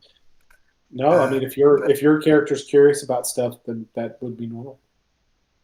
I am curious, is there any kind of bureaucracy surrounding the use of this teleportation circle? Are we going to be waiting here for days in line or Oh, anything? I there might be a short wait uh for general use and probably payment. I don't think we have to worry about that as much. Okay. We're here as representatives. She looks at Paul and kind of as representatives of the crystal well the Palace of the Crystal Spades, and they work in reasonably close uh kinship isn't quite the right word. They have a very good relationship though. And like I said, with him having been a lost boy, uh, anything adjacent to some of the tasks that the lost boys would also be helping with, which I feel like this one might, uh, when you're dealing with global level threats and things like that, even though they may or may not be the most effective people, they usually take a pretty strong stance. Um, James will usually throw in as much as he can to assist whatever is needed. So at most, we would need to wait an hour um, if it's actively being used, but it's not something that people just line up for. I see. Thank you. It's more for their personal use in the palace. I was envisioning paperwork and things. I'm not sure that they are reestablished enough to the point of bureaucracy. I think they're still working on getting the day-to-day ironed out before they have to mess very much with that. It's a blessing and a curse, right? I suppose that is one point in the favor of anarchy, yeah. Not a lot of time for bureaucracy. She'll lead you up the spiral stairs. Um, Again, beautiful place. You get to kind of peer in. There are shops that look like they're dedicated to uh, like magical tinker tools and different things like that. There are things for kids. There's just like a lot of different variety to it. Food places, all of that. And going up, uh, she will present when you get to the tier that is guarded. She will present an amulet to one of the guards, who will acknowledge it and move aside to allow you guys up farther to the staircase to enter the castle itself, where you are greeted with a tall Lupin figure, who is dressed in a tuxedo, stands quite tall, and turns to you. Oh dear, this is lovely. We have guests. Welcome, welcome, welcome, and a very, very happy on birthday to you. Yeah, I love it. Keith, you may remember this.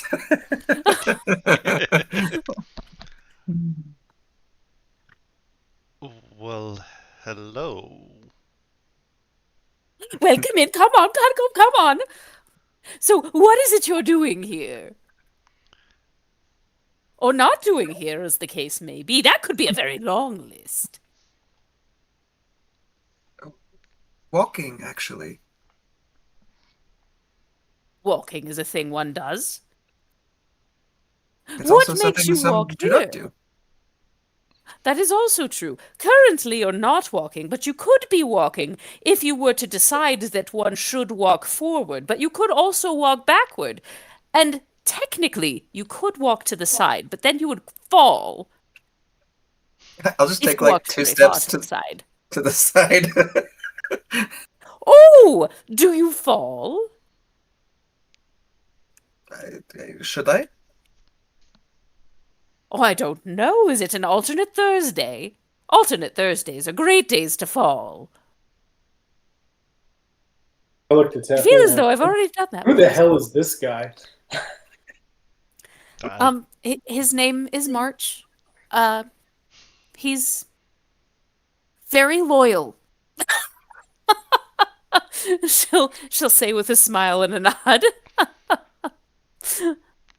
Would almost Is this have the to guy with be. Is this the guy with the portal? Oh no, we'll talk to the king about that. March, could you escort us to the king, perhaps? Oh, the king! You're here for the king. That makes sense.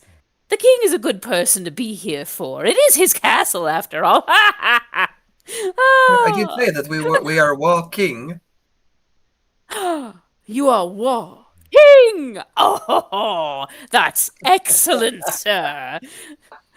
Do come this way. You can walking this way. Wait, that didn't work. Why didn't that work?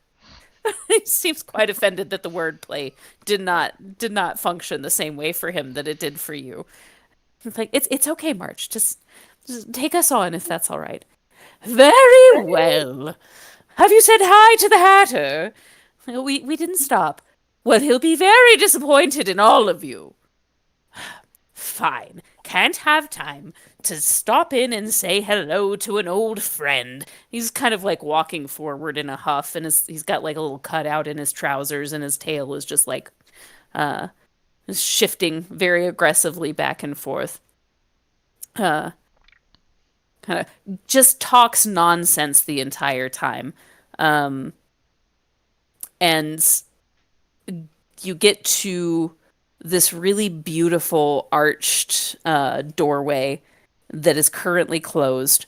Um, it's almost like the trunk has grown into this really elaborate structure specifically for this set of doors.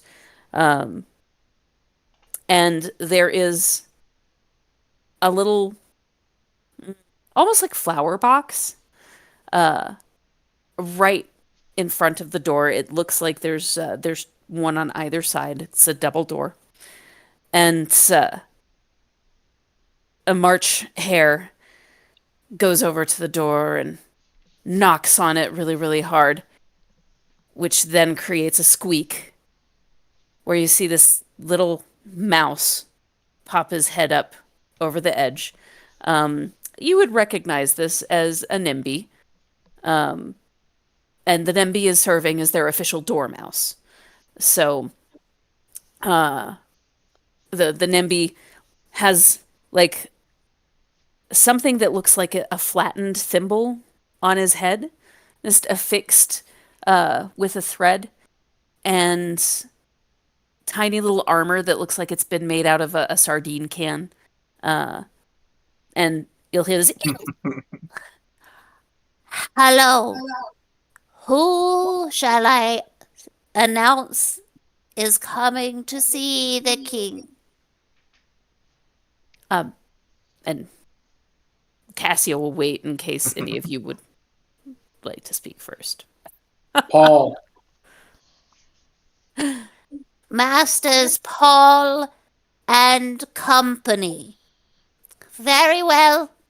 One moment, please. Um, Yep, Paul's in charge now. it's a terrible idea. When I say Paul, I speak it in NIMBY too. In the Like in mouse. Yeah. I love that. Let me see if he notices. He just woke up from a nap. It's kind of his whole personality. He does. You speak the tongue of my ancestors.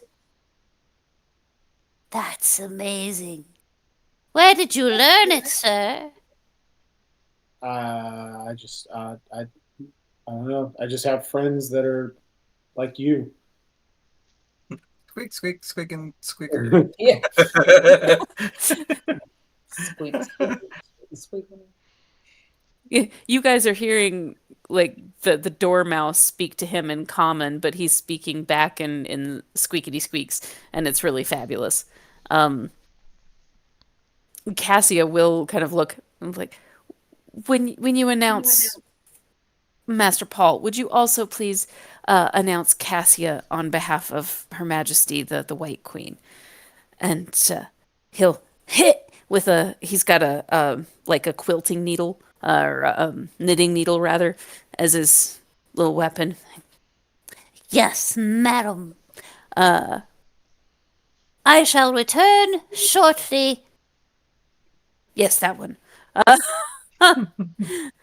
And you see him disappear. He'll like open this little swinging cover over a little mouse hole, sneak back. You hear kind of a what sounds like a clanging of pots and pans. You're not totally sure what. Um, and then very shortly after, the hole swings back open. The NIMBY steps through. His Majesty will see you now. And as he stabs his knitting needle down, the doors start to open slowly. Um, and there's a beautiful stained glass window that backlights uh, a throne made from this same cool, it looks like it grew this way, tree, really plush green upholstery. And there's a gentleman sitting at it. Looks like he's like in his 30s. Very handsome young man. Um, Black hair. Uh, Surprisingly, for a lost boy, not a boy anymore. Like he is genuinely a man. Uh, and he looks to all of you and greets you with a smile. Like, hello, friends. And he'll stand when he sees Cassia and go up and give her a hug. Um, I'm told that you might have need of some assistance. Is this correct? Yeah. Yes, Your Majesty. Excellent. Teleportation. Yes. I can bring you into that room. Do you have any need beforehand for food or anything? I assume that you had to travel a fair distance to be able to get here from the wastes. We'd be happy to have you for supper if you would wish.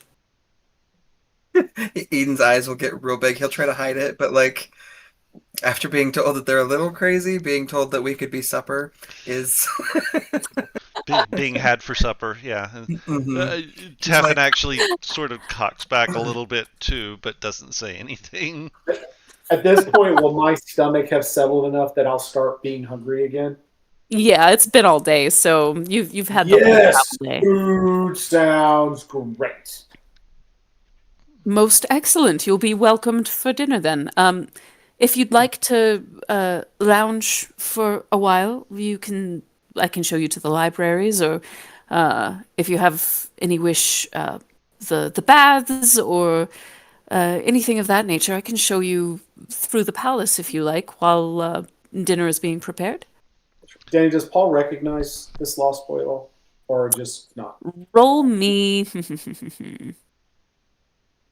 What will I take for that? Insight would work. Another history, like anything history or insight would work. You have a +2 to insight. Well, then I have a +2 to insight. 'Cause- Perception would also, I feel like perception could also be argued. that's all. All that's 0. So let's just. It's a 10.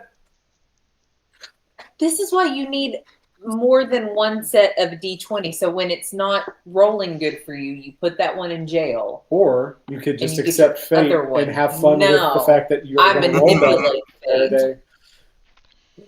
So 10 total. He looks familiar, but you don't recognize him. Okay. I just, Huh? but he looks familiar. I say, Yes. do I know you? You look familiar. He'll look down at you. You have a smudge just here. May I remove that? I'm trying to see if I can recognize you. A, s- He'll a smudge? That's to clean your That's- face. Oh. Ugh, spit in my hand and just work my face like this. Yeah, better. before your hand, like you wouldn't notice this, but the rest of you would. Before the hand actually comes off of the face, you see this glint of recognition in his eye. Like, you're Paul, aren't you? Yeah. I served with you under the pan. Ah, that's where I recognize you from. As he says this, you realize, like, he bears striking resemblance to one of Pan's right-hand men, boys, people. But At that point, he would have been like a 12-year-old boy. In the time it's been since then, does it make sense that he has grown this much, or does it feel like even though like I guess Paul not having that great a grip on time in general, does it seem normal that he would have grown at this point, or is it kind of seem like wow?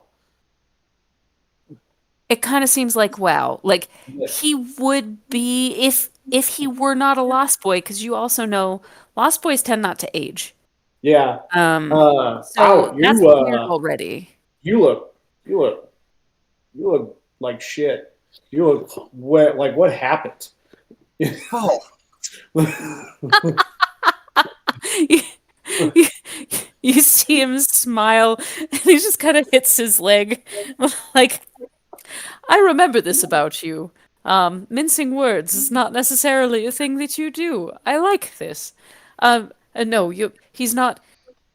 He means no offense. The last time he saw me, I was much smaller. Um, and to his knowledge, probably shouldn't have gotten bigger. Yeah, Uh, no, you don't get bigger. What happened?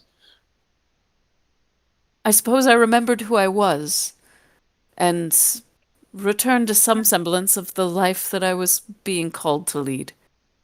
Um, Wow, poor sucker. Well, anyway, what's for dinner? do you have any requests? There are some delicacies that are considered special to the region that I could have prepared for you, as well as a few, perhaps, more broadly accepted um, dishes, in case they do not serve your palate. Uh, but if there's anything that you're particularly fond of, or if you like spice or anything to that effect, we'd happily hear any requests that you may have. Gravy? Do you have gravy? Uh, I need lots of gravy.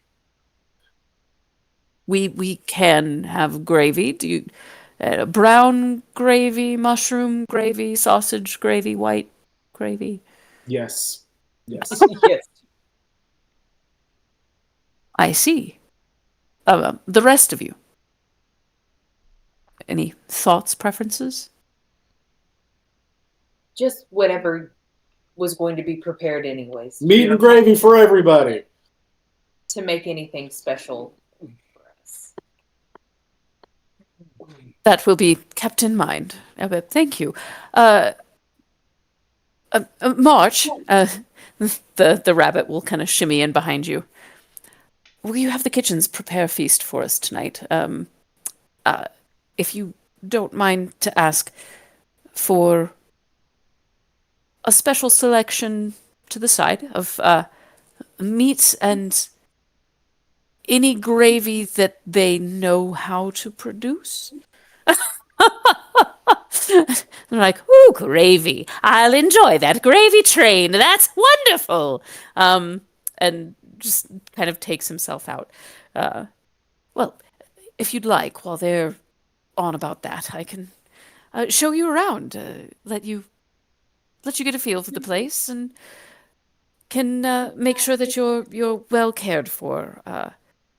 It's a somewhat slow day for the Oaken Kingdom right this second, and it would do me a great deal of good to show new friends around the palace. Cool. So what happened to you after the war? Well, that's an excellent question. It's a very long answer, but I realized that I had been part of what was considered the Great Forgetting. Are you familiar? Uh, I'm not sure. You all have the air of outsiders to me. I mean no offense, of course. Oh, I None love sleeping taken. outside. It's fun. What was that? I said I love to sleep outside. There's nothing wrong with being an outsider. Very fair, very fair. Um, Well, other friends, including our young Cassia here, um, were part of the undoing of a great plague that swept our land, an illness, I suppose one could say, of people losing their minds and memories. When that was restored, I realized that I too was actually an outsider and walk the line between worlds. So I am one of the few who keeps one foot in this world and one foot in the world I suspect that the four of you came from. As such, I also had a responsibility to some of the other people in my life to own who I once was. So that necessitated that I grow up, I suppose one could say. And I had a home and family, and I find that Pan is Pan provides that where it does not already exist. When I found mine again, I realized that I no longer needed that. So I suppose I chose to grow into who I should have been. That's a very condensed version of it. Was a tumultuous time for the kingdom. But Sure. Yeah. I lean into to Eden. I go, I think this guy's crazy. I don't know what the hell he's talking about. Eden will sort of whisper back. He's like, "Yeah, they told us that that was probably the case." you're not sure if he hears you or not, but you do definitely see him smile.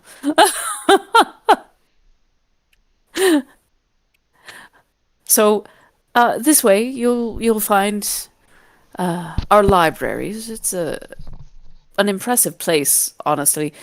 We've retrieved as many books as we could from the forgetting, as well as the journals of some of the people who kept living here in spite of the depletion in the population and how they got by. It's an interesting thing. It leads you into a really beautiful space that's full of books. Nothing like what Thea imagined in her dream, but it's a really lovely. Think like half-size Beauty and the Beast library. Still has all the cool ladders. Less That's the most linoleum. It's a important wood part. floor. What's that? That's the most important part is the Absolutely. ladders thing. You gotta be able to do the cool whoosh on the ladder. That's definitely a thing. Um, he will guide you to like sort of a the baths, which are kind of like a Greek bath sort of a thing, but while water is brought in, there is also a section that is all like this runny tree sap sort of a situation. Um, and it smells fabulous in there. He'll take you through like different really really beautiful meeting rooms and there's a court area, different like kind of the guest wing where there are different things of that nature. All of the trappings of a palace in tree format and just kind of proudly give you a tour. And the kitchen and dining spaces would be kind of in the middle tier, and they he would save that for the end, so that if you wanted to, that you could have refreshment with of tea or something like that while you wait for the meal to be prepared. Are there any questions or anything like that that you want to ask along the way? Yeah, as we're walking around, I would just ask, like, does this not hurt the tree, or is the tree willingly give you guys this space? It's all beautiful, but It's a It tree. and we're in it. Yeah, but it's a tree. Paul doesn't understand. He's like, "What do you do? Wow, it's a tree. Trees aren't people." But if you technically some trees are people. right. But if you hollow out too much of the tree, then it's not sturdy anymore. Oh, you think it's not sturdy? I'm asking. Please don't test it. This is actually a very different sort of tree. The tree, we have a relationship with the tree, and it provides and grows for us as we request, and we take care of it. So as you'll notice, he'll like kind of put a hand up to the walls. There are no cuts here. This is bark just to as the outside of the tree would be. It's just formed this way, based, I suppose, on what was needed at the time, and has allowed for the continuation of growth and development. At some point, I suspect that it might pass on, but and it produces seeds once, I suspect, every 500 years or so. I know that it's capable of it, but we've not seen one in my lifetime so far. It is my hope that with the falling of this one, when it eventually reaches the end of its life, there will be another like it that will spring up from seed. But all that you see is something that has been done with its consent and perhaps a little bit of magic. Marvelous. We try very hard to get along with our environment, as you can imagine. It's hostile enough out here without us being at odds with each other.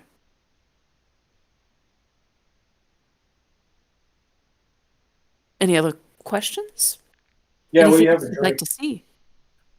Oh, do you have any preference? We've got teas and bean waters, and we've got a Yeah, whatever's variety of strong. alcohols. What's that?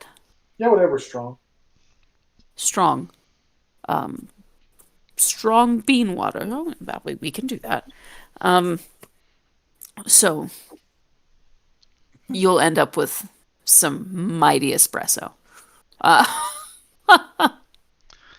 While that conversation is happening, I'm going to pull Ian to the side and say, does he have any more of that fire whiskey? Because this is not the place. think I don't Not think so. I We are inside of a tree. I don't think so. I'm not sure. Okay. I will ask. Okay. We need to be on the lookout for that. Thank you. I hadn't considered that. That's wise. So Just random things that pop into my head. he'll sidle up to Paul. Hey, Paul. Um, Yeah. do you remember the drink you had that made you breathe fire? Uh huh. Do you have any left? Oh, you want some? Yeah. Just digging in my bag for it. Like, oh man. Nah, I think I drank the last bottle. That's all right. Tell you what, I will get you some Yeah. more when we get back to the White Castle. Hey, and I looked to the guy. Do you have any of that? The fire whiskey? oh, no, we tend to avoid that here as our Oh, spaces. you should try it. It's really good. I will bear that in mind for later. Thank you. Unfortunately, we are out. He'll smile and give you a wink, like, unfortunately. Very well. Uh, I do, however, have some other interesting vintages. There's a cream liqueur I can put in your espresso that would probably taste quite good. We're going for Irish. Something like that. Uh, so they'll Just a like bottle or order. whatever, and then I pull out my shot glass, my big sand creature Tie-dye shot tie dye. glass. Right. Nat one. He doesn't recognize what that's made out of. Hmm. Very well. We'll find you something. You do have the bean water in front of you. I'm not sure if you recognized that when you said really strong after saying bean water, that would be the thing applied to. But yeah, you do have a very strong cup of espresso in front of you. So Um, is it like an espresso, like in a small espresso cup kind of espresso? yes. I slammed the whole thing, thinking it's a shot, and immediately I'm like, "Wow, this thing's weak as hell." Oh, we're gonna be back to digging holes. Um, Does it take a little while for it to take effect? I mean, I suspect that the bitterness would wake you up pretty quickly. The caffeine effects, the bouncing off the wall part, might take, I don't know, like 15 minutes or so. Uh, won't I'm be an just curious. immediate. So Yeah. Wouldn't. Yeah, yeah. Um, he would bring out the equivalent of like a cinnamon whiskey, because he figures that that would probably complement the taste of coffee, like the cinnamon, that earthiness with the sweetness might complement it. Um, so he will pour you a very strong shot of cinnamon whiskey as well. Fireball. Yeah, like, whew, that is some palate you have. Quite the constitution. yeah, I made it myself, holding up the shot glass because I'm assuming that's what he's talking about when it says palette. Ah, 'Cause I don't know what that word means. that too. That is quite beautiful. Yeah, isn't it? Excellent craftsmanship. So Fascinating. I'm curious. Most of the work that I find is in performing. I was wondering if there would be a good place for a performance, perhaps either before or shortly after dinner tonight. Do you wish for it to be a public performance or just wishing to play for your own sake? Uh, he'll just sort of like he has his coin purse that's attached to his belt. He'll pick it up and it's like totally empty, just flops around. He's like, I was hoping to find a place that I might play for coin. I have accustomed myself to a certain lifestyle that I have not been able to make happen recently. Ah, I see. Well, a lot of our own uh, industry, I suppose you should say, is very much barter driven, but we do enough with the outside that we do have to keep the a reasonably steady flow of common currencies. I don't know how much you would get, but I would say down below us in the base of the trunk is actually an excellent space. There's a lot of foot traffic if you set up right as at the entrance before the stair. I suspect that you might at least be able to do well enough for yourself. Okay, thank you. I don't wish, of course, to take from anyone who has not enough to give. Um, this perhaps might not be the best place. I do apologize. That was thoughtless of me. No apology necessary at all. You have no reason to know how this society gets on. We've had to rebuild, and as I said, there is enough commerce with outside entities that we have to keep some common currency. It's just when we trade amongst ourselves, oftentimes when we can barter, we do to reserve that for external commerce. Hmm. And Yeah, we then I haven't didn't this have looted one other anything in a thing. while either, so You haven't what? looted anything in a while either. You in the habit of looting very much? Oh, whenever we have the opportunity, you know, think go in, you kill a more monster, spoiled. you go to its dungeon, you loot its gold and whatnot. You know, rescue the damsel or whatever that's needed. More spoils of war than Oh yeah, you occupying know, whatever. soldiers. Just Oh, blatant theft. you see, you can kind of see this impish grin, and Paul, you actually recognize this. This is more a face that shows maybe who he once was as a lost boy. Um, but you see like half of his face lift into a little impish grin, like, "Oh, trust me, I'm no stranger to looting myself. That's fine. Uh, I'm not concerned. I would recommend that perhaps you make no purses lighter without uh, giving back here. But if things are offered willingly, that would be their choice." Um, Yeah, you know, just whatever jobs come across. Although the job we've been doing lately hasn't really paid a whole lot, but the food's been pretty good. I ain't gonna lie. Sometimes board is one of the best things a person can offer if you've been able to live and eat for free. Makes your life far less expensive, mhm. especially if the living is good. If it would not offend, would it be all right if I step down and begin a performance? Um, It has been a while there's long time. time since I've not heard live entertainment in quite some time. I think that that would be a good thing to partake in. I'll accompany if all of you wish. Would you like to be a part of the performance? I have a new spell I want to use. How how competent a performer must I be? Well, since this will be a story that perhaps even involved you, I don't know that it will be much in the way of performance unless you enjoy dancing. I've not tried since my days as a lost boy, so perhaps no. But I am willing to try. I will do what I can. Oh, this will be good. Okay. Back down to the base layer.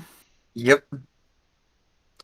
So, Eden has picked through stories from Paul's day in the war, uh, and he's going to, mm, he's going to try to, of course, he's going for like the hero's journey type story.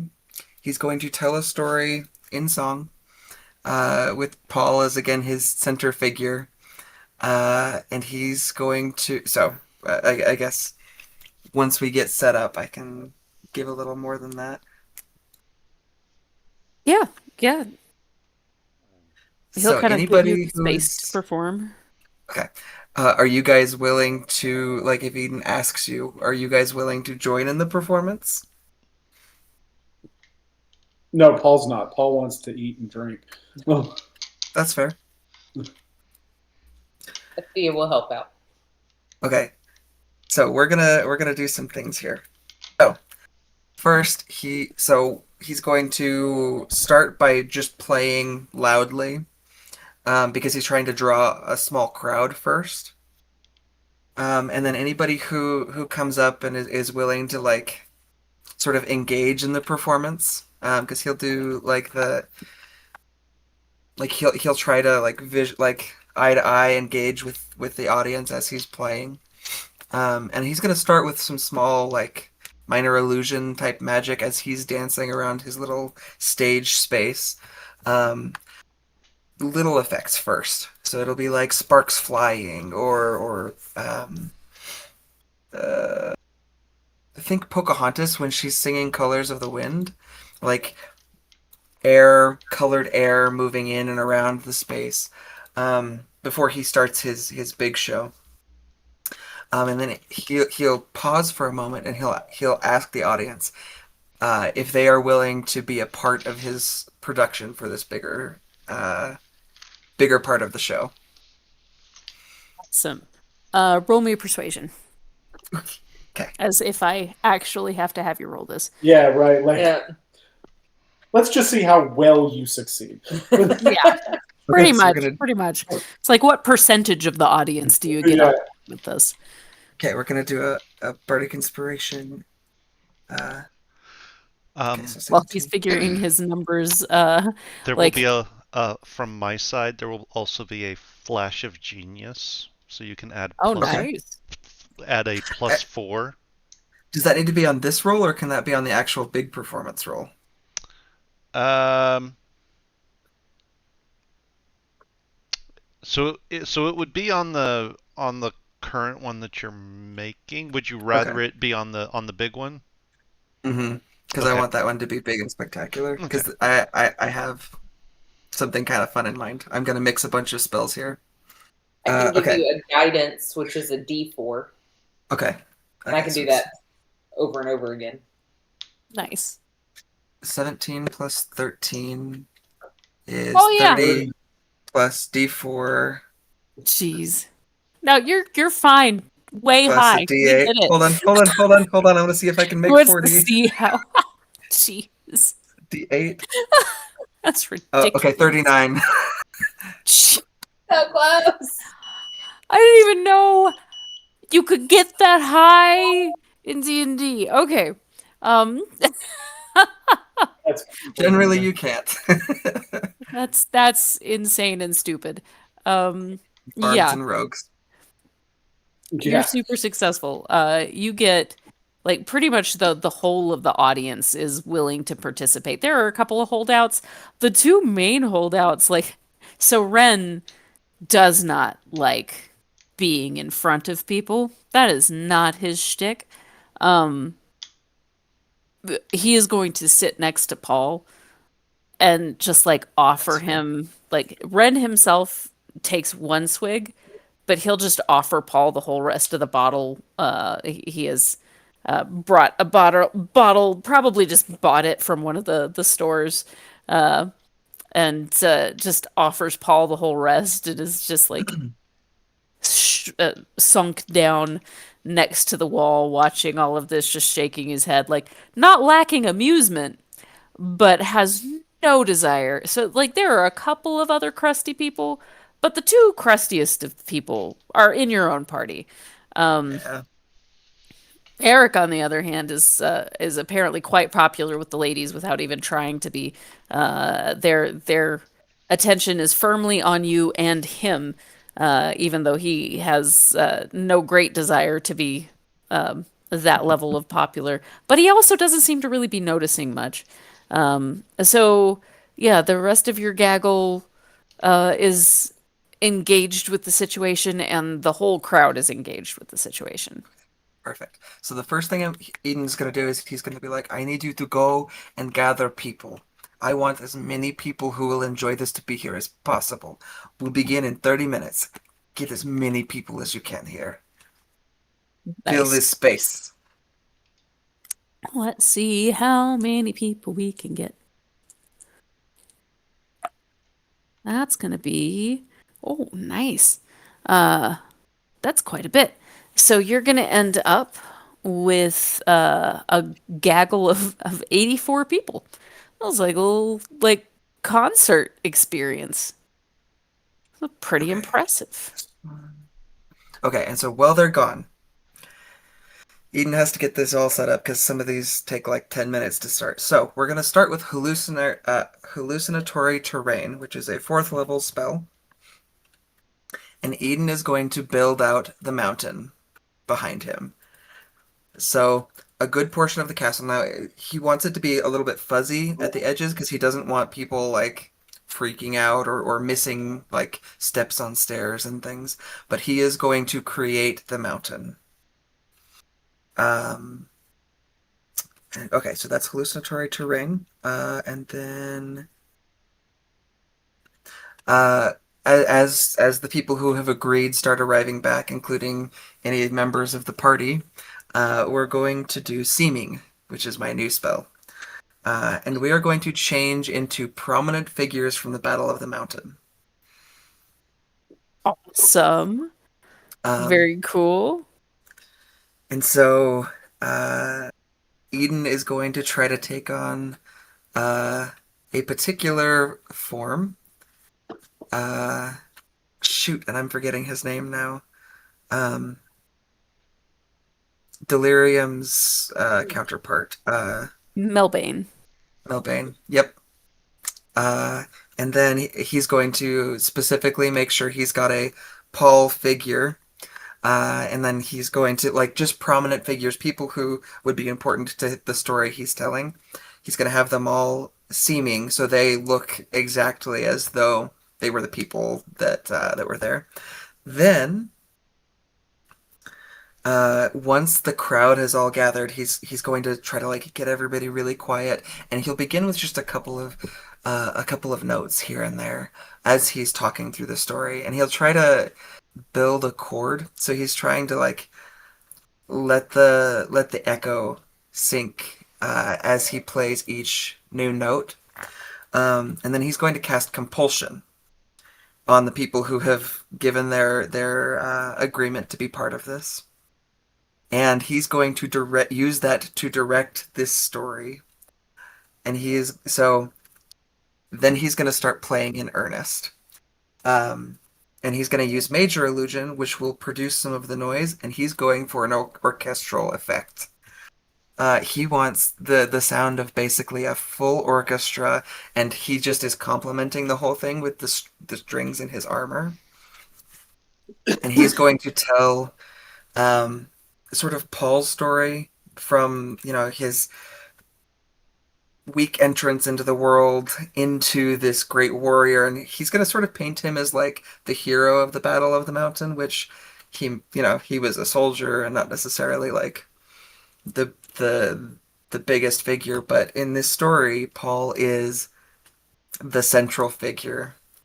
And he's going to use major illusion to to cause effects of like spells and things that would have been happening, and the whole time there's like a build up to the very climax moment of the Battle of the Mountain when everything finished, right? So all of the forces coming from the underneath when they're finally defeated, um, with Paul just sort of standing atop a pile of bodies at the end. Awesome. Um, Very cool. That is, it is an impressive performance. It is wild to watch all of this. You see, well, I guess go ahead and roll all the stuff you're going to roll for this performance. Um, Okay. And is this one okay to do the Flash of Genius for, Keith? Yep, go for it. Okay. What is that one? What does that It is do? a flat +4. Okay, +4, and And a then guidance. a D4. D4. Okay. Um. 1,000,005. Oops, I did that wrong. +4 plus D4, not 4D4. Okay. Here we go. Oh, that could have been better. 27. Yeah, could have been it's better. still, Only 27. yeah, it's not 40. Uh, I mean, one could hope. Oh, wait, did one that could, include? one Hold could. on, hold on. That doesn't include my bonus. Okay, because that's D20 plus a D8 plus a Oh, 4 plus a geez. D4 plus 13. So, oh, 40. You ridiculous person. Uh, you might be bad at everything else, but these things, you are just unbelievable. Okay. Um, I mean, when you stack the Yeah. deck in one particular way. Yep. Yep. It's a magnificent performance. You can actually tell that it makes James kind of emotional because he was there for all of these things. And like he knows it's an exaggeration. He knows that these things are not quite like how reality was, but there's still enough behind it that it's like he's almost torn between it being something that he's reminiscing about and also something that like the cognitive dissonance is difficult, but it's still clear that he's moved by the performance. Um, so that's and the crowd is going nuts. Paul, you've just watched this story unfold, and it's like your story, but not. Yeah, who Although is this it that's might not sitting be next to me? Ren. a Ren. The whole time I'm looking at Ren, it's like it didn't really happen like that. Like that guy. That guy didn't really fight that good. Like I actually cleaved him in two, like pretty much immediately. You know, it's like that guy was at least a foot taller. Like the whole time I'm just being like, hey, it didn't really happen, kind of like that. So. Yeah. He kind of he smiles and kind of nods. He's like, I understand. Performers are very talented liars, but 'tis the nature of their craft, I suppose. I've not. I guess. Tell you what, though, man, I got paid really good for that war. That was not a thing that I was paid for at the time, but I still took much from it that was positive, so I can't complain. Just it was a very interesting phase of my life filled with very interesting people. Oh yeah, the good And old days. and the fact that I don't appear anywhere here means that I did well to keep myself from being seen. It's almost certainly a good thing. Um, he'll like hand another like he'll take a swig from another bottle and hand it over to you. I've never understood people who enjoy this kind of pomp and circumstance, but I suppose if it makes them happy and makes them money, I suppose I can't knock it either. So the end of all of the performance, Eden's gonna try to like he'll again. He's using the major image to produce that like orchestral like themed music. At the end of it, he's gonna drop the compulsion part and he's gonna let everybody just dance, and it will turn into more like dance hall music. Dance party! And they do. They will dance. They are happy dancing. Um, yeah, it's a good time. Um, Thea, like some of the folks in the crowd will like come up and dance with you. They will approach Paul and Ren to see if they can get them off the floor, kind of disappointed in uh, how like there are still people sitting here. How can you sit through all this and try to get Ren and Paul to get up and dance? I, How does I, the moment they come to me to try to do that, I just growl at them and do an intimidation check to get them to leave me alone. do it?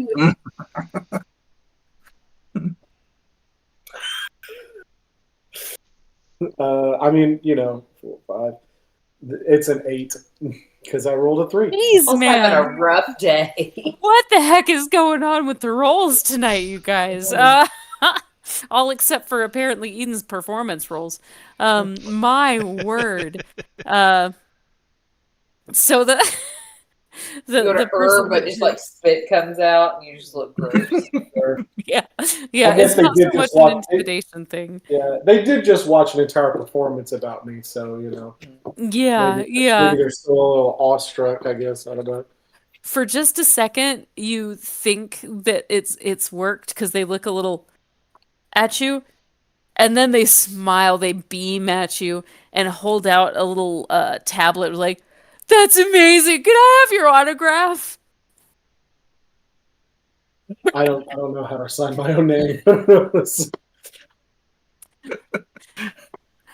Watching this wren just cackles, just starts cackling. Um, it might be one of the hardest times that you've heard him laugh. Usually he just kind of chortles under his breath if he's gonna find something amusing. But like he's outright cackling at this, like almost bent over about it. Um, like the person stands What, there holding the thing for a minute. what do you want? You an autograph, like you sign your name. Famous people Why sign on earth would you want me to what do you need my name for? because you're famous and it shows that I met you. You met me. Yeah. So what do you Like need my name for? to prove I met you because that's a really cool big thing. You know how stupid you You're, sound right now? I'm starting to understand that the more I talk out loud. They kind of start looking a little Take crestfallen a and long, hard rueful. look at your life, kid. Yes, sir. Like he turns and kind of walks the other way. He's not intimidated, but he's certainly dejected. Paul, that was actually a little on the rude side, even for you. You hear Ren go a little. I'm easing him into it. I don't know what he wanted. He's trying to hand me this tablet. What is it? What am I supposed to do with that thing? It's an ignorant thing that people ask of famous people. It's a sign of your popularity and your newfound fame because of your friend who's a good liar.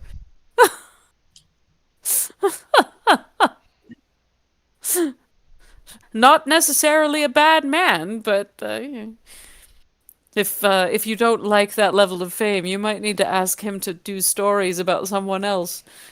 Wait, so you're telling me the more he sings stories about me, the more people are going to come up and bug me? Ah, yes, probably. I can't promise that, but I would suspect that yes, that is the case. Is he still performing? He's still It's a putting out dance party music. now. Yeah. Yeah, he's It's performing, but dance he's party. like It's just a dance it's party. dance It's not party. about me anymore. Yeah. Not anymore. Okay. We're dancing in the street. Yep. Dancing in the street, dancing in the street. Uh, What was that, Keith?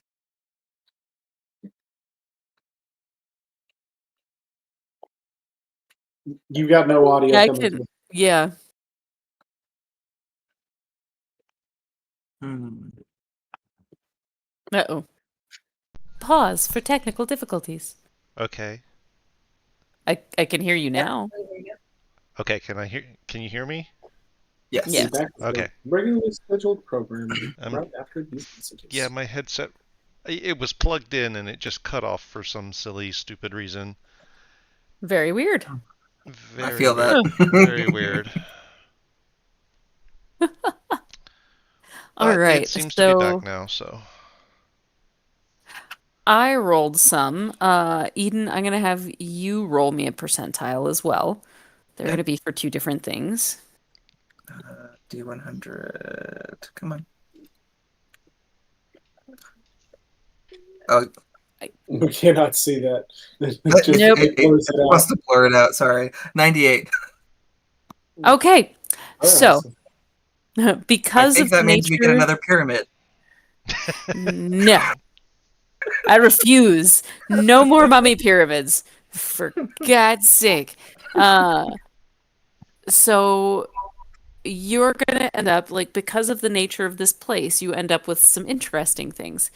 You end up with what equates to 98 silver. So it's not a huge night as it has been um, some of your other nights, but that's still like for a busking performance, it's still a lot. Just maybe not as much as you might have gotten from that same crowd if they weren't here, you know? Right. But you also, with that, get what looks like 8 handmade glass beads. Um, they're really, really beautiful. You don't know right now if there's anything more to them. Um, you get a woven uh, bracelet. It looks like it might be made out of jute, but the weave is very different, and there are some charms attached to it. Um,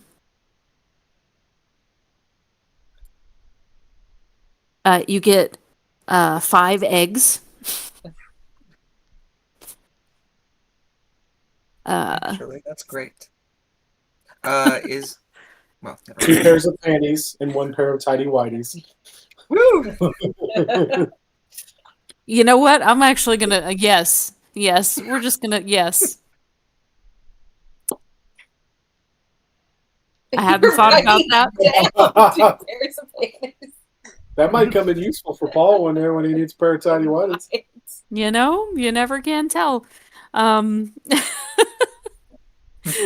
and you also get what looks like kind of some metal trinkets. It looks like they were made with intention, but you can't quite tell what they are. Made from bent nails that have been then smithed. Okay. Okay. Um, so that is your haul for this one. Um, yeah.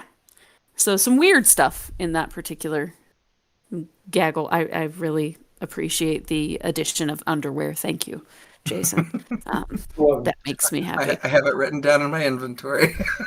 Yep. I have it written down in your grab bag here. Um, well done. Uh, it's a party. Uh, at some point, your stomach, Paul, will growl very loudly, and around that time, um, James becomes aware that like, okay, probably this is about the time that the kitchens are going to have things done. So he'll let you all know you are welcome to dance as much as you want. And join him upstairs when you are ready to eat. They will hold dinner until you are ready. food time. Huzzah! Okay. So I will purposely take down the mountain that has been the backdrop for all of this, the hallucinatory terrain, but I will start up another major illusion to just let the dance music keep playing as I'm leaving. That's awesome. Um, you see, like, there's some interestingness about as like the hysteria from all the dancing and all of that continues. Eric, seeing that you are moving upward, is having to like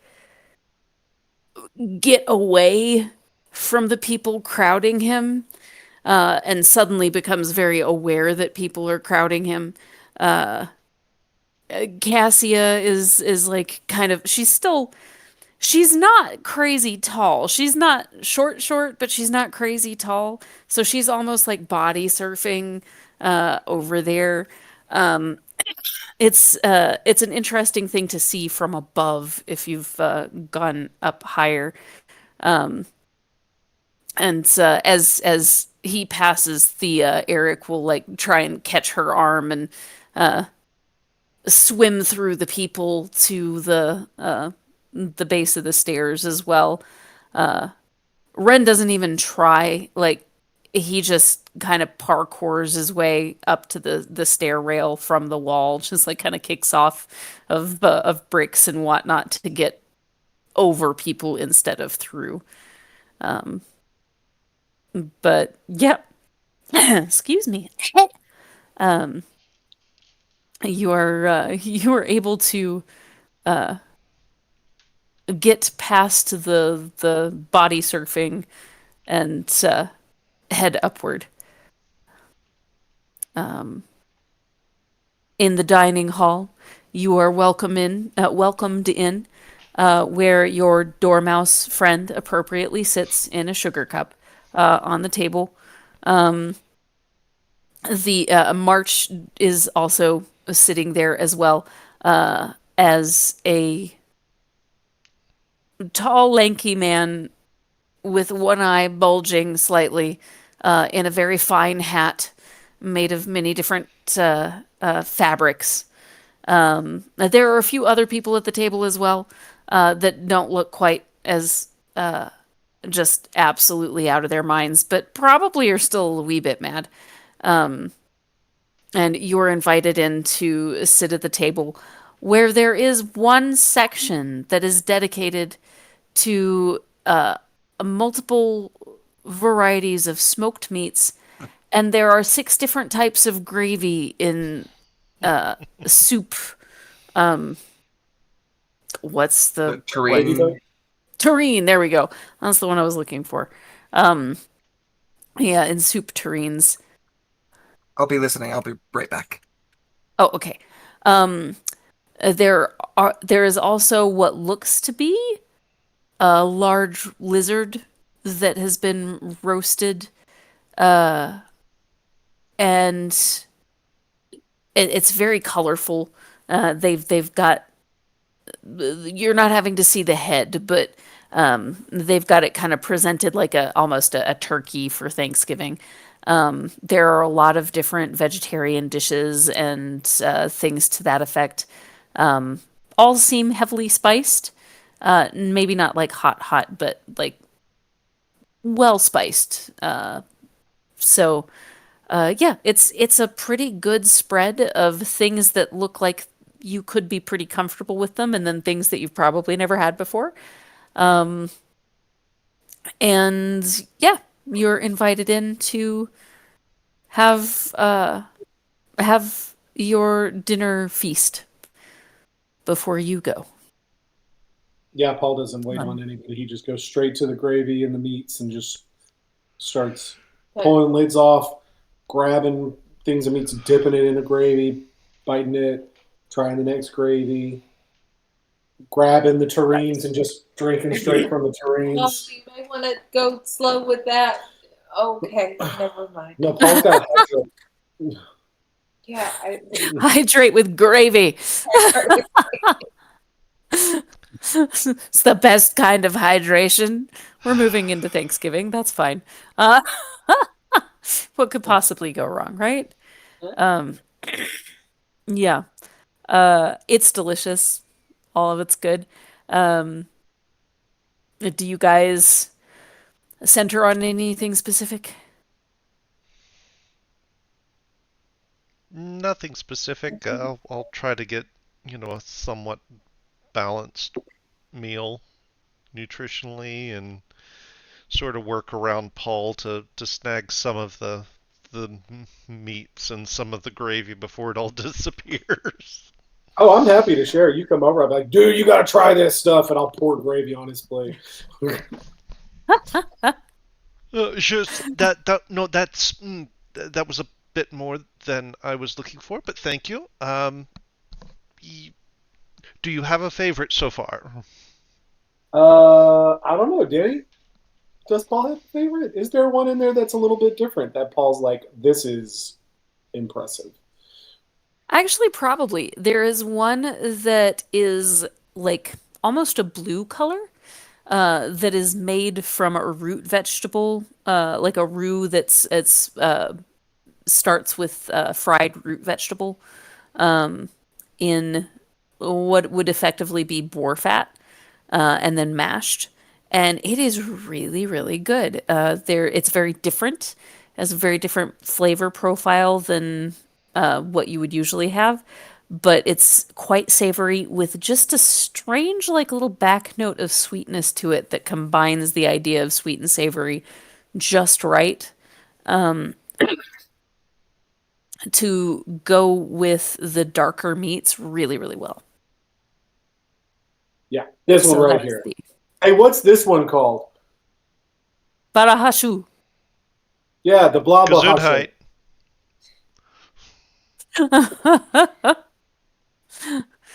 It's a delicacy of the desert people. We need more of this. Barahashu it is.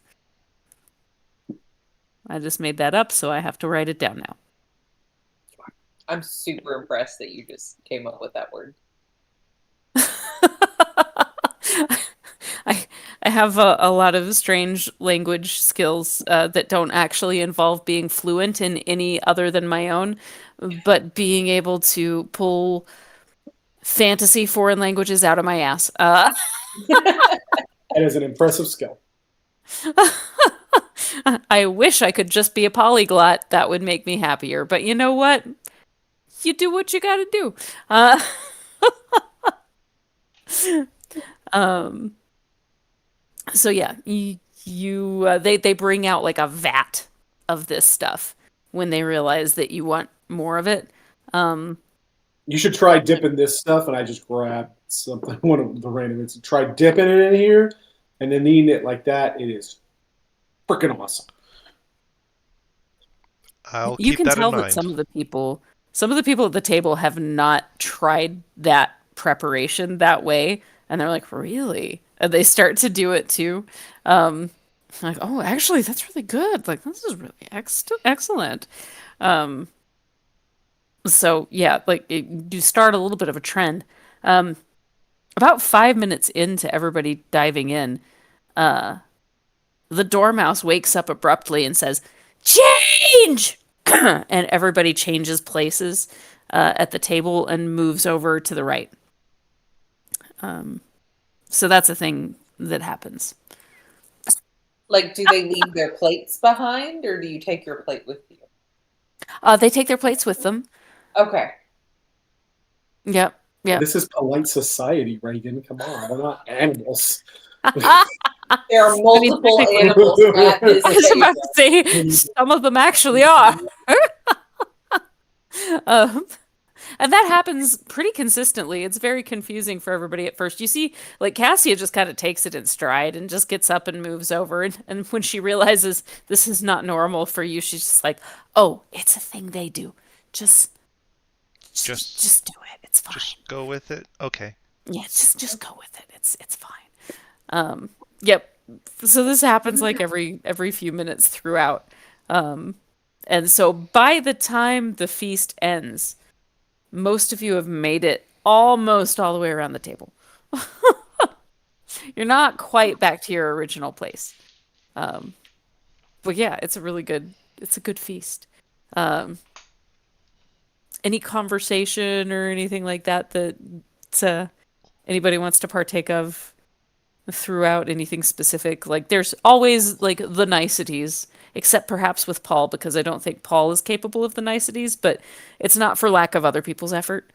Um, Paul doesn't do small talk. like yeah, yeah. Is there anything anybody else would like to dive into, discuss through there? Can't think of anything. I think just general like conversation, but nothing that like specifically to Yeah. hit on. To be Yeah, fair, Jason everybody's. doesn't talk very well either. Jason does not do small talk very well. And I'm either. starting to turn a little bit into too much like Paul in my Yeah. conversations. I think I lost a friend today because I might have been a little too honest. He was very blunt today. Sometimes you got to do what you got to do. I Yeah. hope. Listen, like we're adults. You gotta face your life decisions. I'm sorry your life turned out the way it did, but it's your own fault. Sometimes it must be done. Oh goodness. Oh, I'm sorry. That sucks. No, it's all right. They're not like I mean, it's not a big loss in my life. I'll be honest with you. So, but yeah, just I probably could have been a little bit more political with how I said things, but at a certain point, I just got tired of listening to it. And was like, listen, man, it's just like I'm gonna shoot you straight. That is a thing. That is a thing. At a certain point, like it becomes more energy than it's worth to just like tiptoe around things. And as adults, you shouldn't have to. Like Yeah, that shouldn't be a requirement. Like you should be able to have adult conversations. But Yeah. It still sucks a bit, but I'm I glad that it guess, doesn't impact your life that much. yeah, to be on the safe side, I guess the next player character I should play should be like a very like polite, nuanced, Well respected well, aristocrat. yeah, person. Yeah. So that way I can maybe pick up some of those skills. There you go. So we need to kill Paul off sometime soon so you can practice being something else. There you go. If you are what you practice, you don't want to be Paul. Hey, Paul, have you tried? Has this table bitten you at all? No, does this table bite? I don't I know. bite the table. Does anything happen? Um, I mean, the table doesn't do anything. The people at the table, however, um, when they see that you have uh, descended and bitten the table leg, uh, the the Hatter starts it, looks all around you. They've gone for the legs, and like jumps onto the table, pulls up his trousers so that you can see like the bottom of his legs, like you can't catch mine, and starts dancing really, really ridiculously. You can kind of tell from James's reaction that this was not part of the plan. This was not something that he wanted to have happen. Um, but yeah, there is now like a dancing hatter on the top of the table, and while I'm not sure that all of you would notice that, oh, you would probably notice the ones on your side of the table. Any of the people that live there, as soon as the Hatter says this, and they realize Paul has taken a bite of the table legs, they just like slowly draw their legs up underneath them into a cross-legged position. Um, this is, I feel like it's fair to not know. Oh goodness, excuse me. Um, it's fair to not know what to expect when a man bites your table leg. Um, you're not sure if yours are safe or not. So, Fair reaction. yeah. No, Eden, this one doesn't bite back. Yeah. Oh, the other one was fun. Yeah, I like that table. You have a table that bites back, James says, lifting his eye. Well, it's not Really? my table. Uh, Oh, the the dining room table in the Palace of the Crystal Spades. It bites back. truly? Mhm. I never realized. I've eaten at that table multiple times. It's alive. Did you ever That's how bite they. it? Yeah, I like pull my belt up just a bit and show like my leg, like at the very top part of my leg where it got me after I bit it. It's like, yeah, look at that. Look at. Oh my. I like kick my leg up on the table, bam, and slam it down, pointing it right there. Oh. The Hatter will stomp and be like, legs out! And everybody else will do the same thing Paul just did. Uh, like hike everything up and boom. So now there's just a whole bunch of people standing around the table with their legs up, almost like a really bizarre synchronized swimming routine. Um, It seems like an efficient way for them to clean up table scraps. I never thought of that.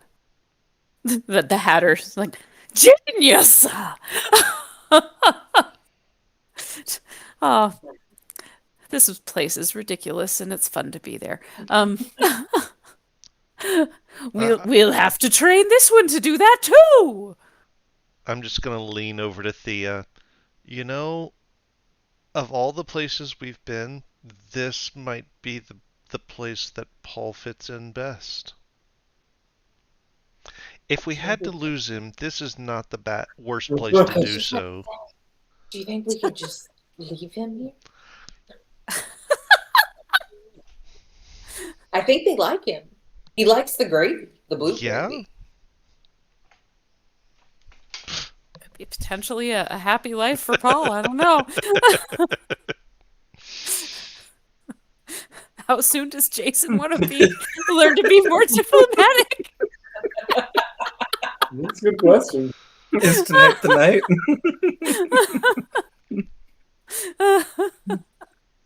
Oh, um, yeah, they'll kind of they'll shake their legs a little bit, like the March will kind of shake his leg a little bit, and everybody else kind of follows suit.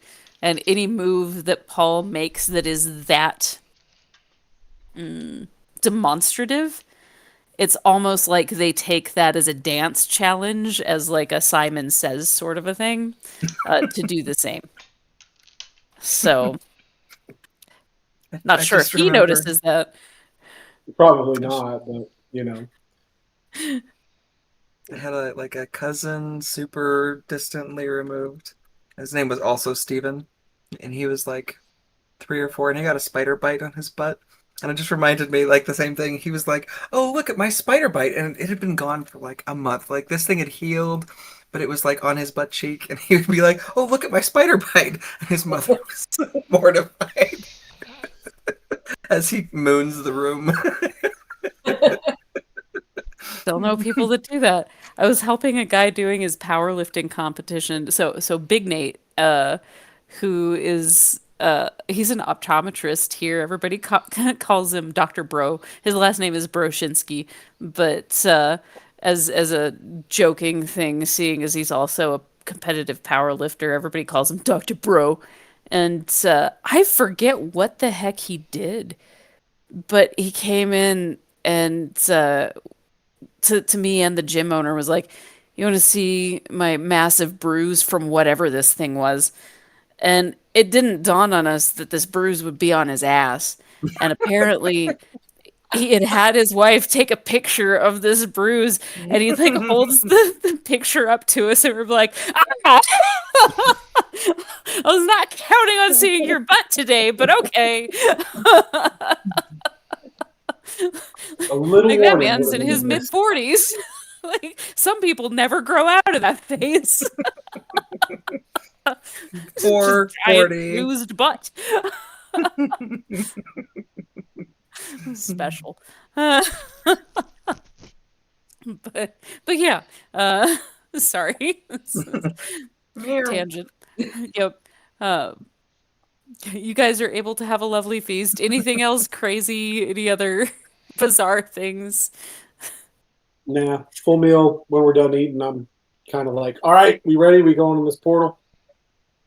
He will Or take cow. you into a special room where there's a teleportation circle already like laid out. The runes have already been arranged. He will hug Cassia and tell her that he'll see her again soon, and tell all of you that if there's any other assistance that he can possibly offer within his power, to let him know. Can I get some of that Bahaba Galuga to go? Bahaba Galuga. Yeah, Sorry, I'm unfamiliar. What? gravy. Oh, the Barahashu. I had to Yeah, think that's that what I one out. said. Gesundheit. Exactly. Uh, give me one moment. I'll go to the kitchens and see if I can prepare a container of what's left. Um, and he will.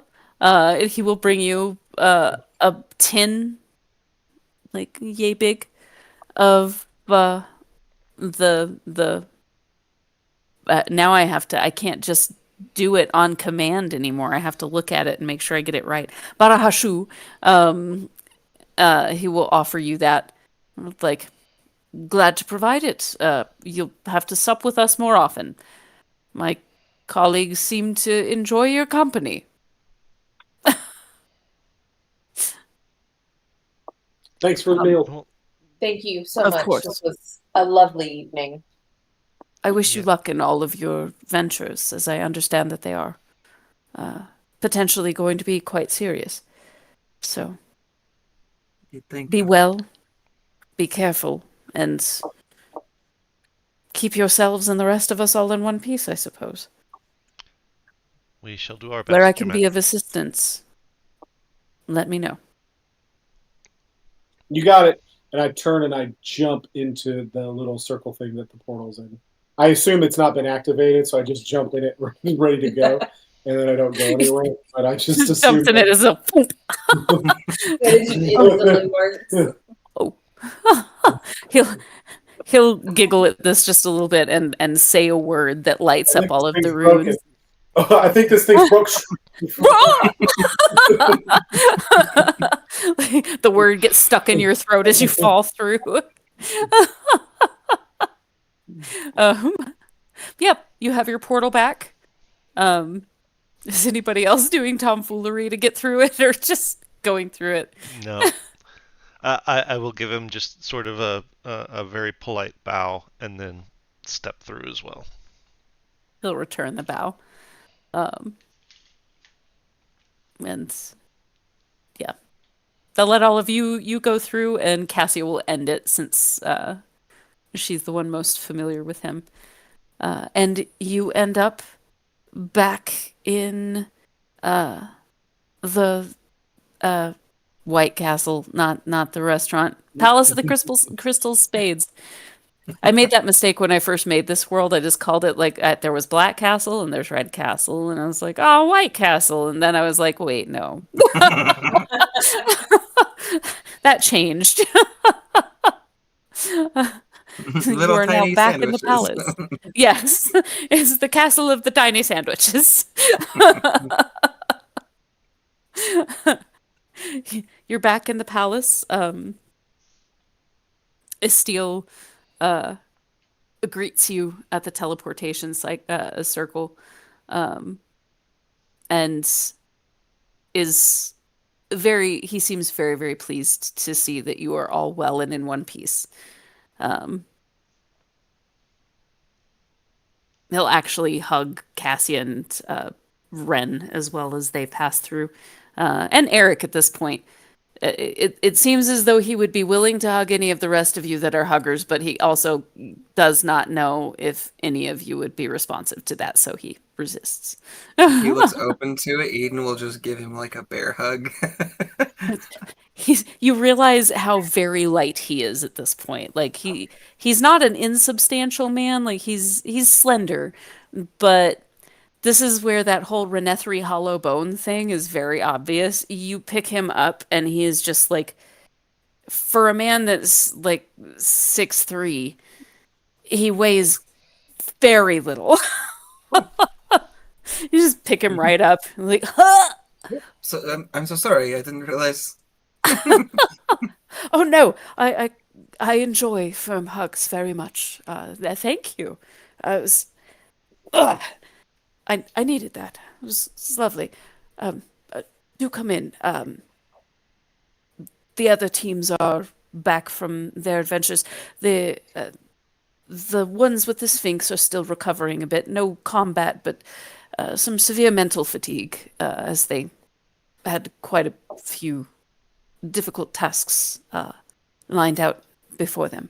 But we can discuss what is next. I believe that we have all of the pieces that we need, with the exception of one that I think you have to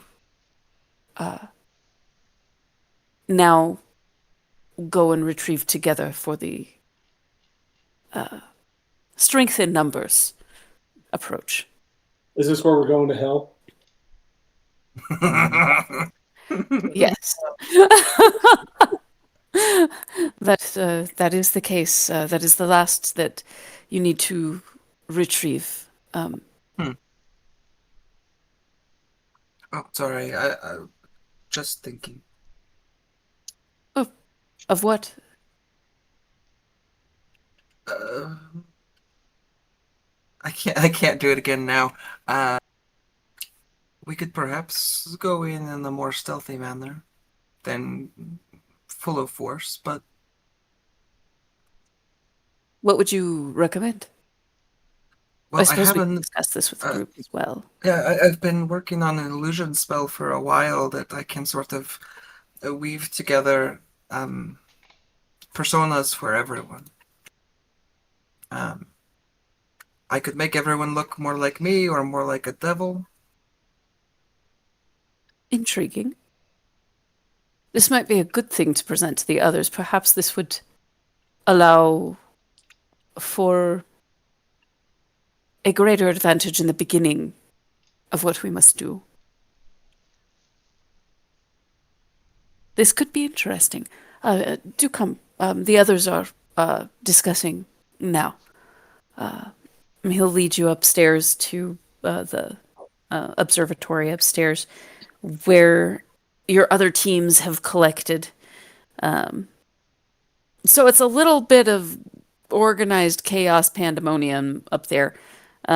You've got your team of thieves, as well as your team of old guard tacticians, as well as your gaggle of like it's a there's a lot happening upstairs.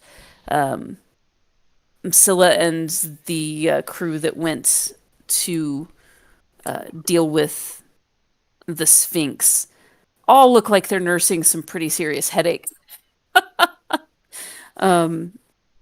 but are sipping on hot beverages while listening to the others. And there are some maps of the known under sprawled out across the table. Paul did not And join the party up there. oh, he did not. Where is he? No, Paul went to the kitchens Of course he did.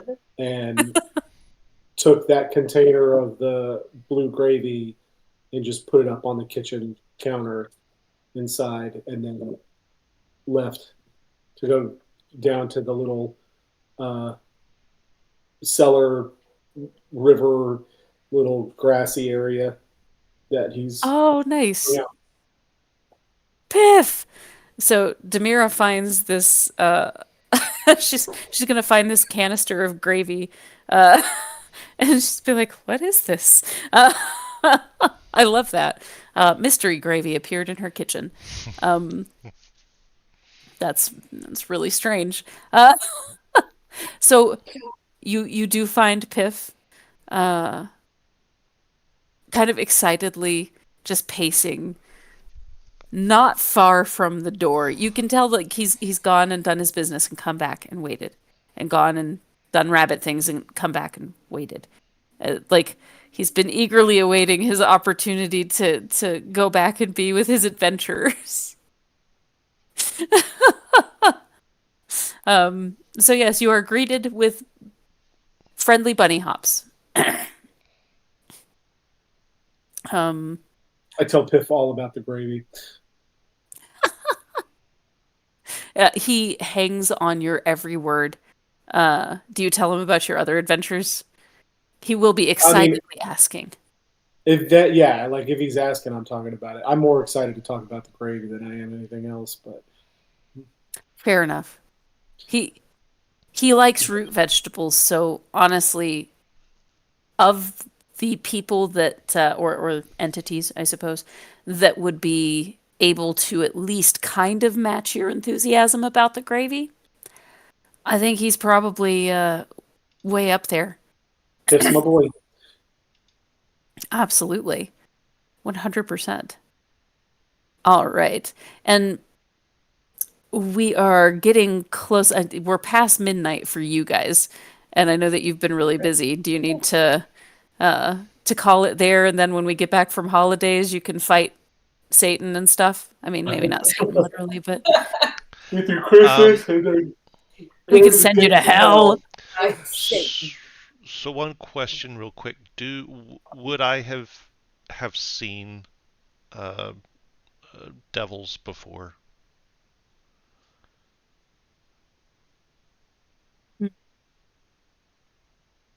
You would have at least seen Devilkin. Okay. Oh, that's true. Right. And like you guys have seen, there was the captain was a reformed pit fiend. Okay. Oh, So that's you All would right. have right. Yeah. seen him. But like since you've been here longer, you've probably had more exposure to that.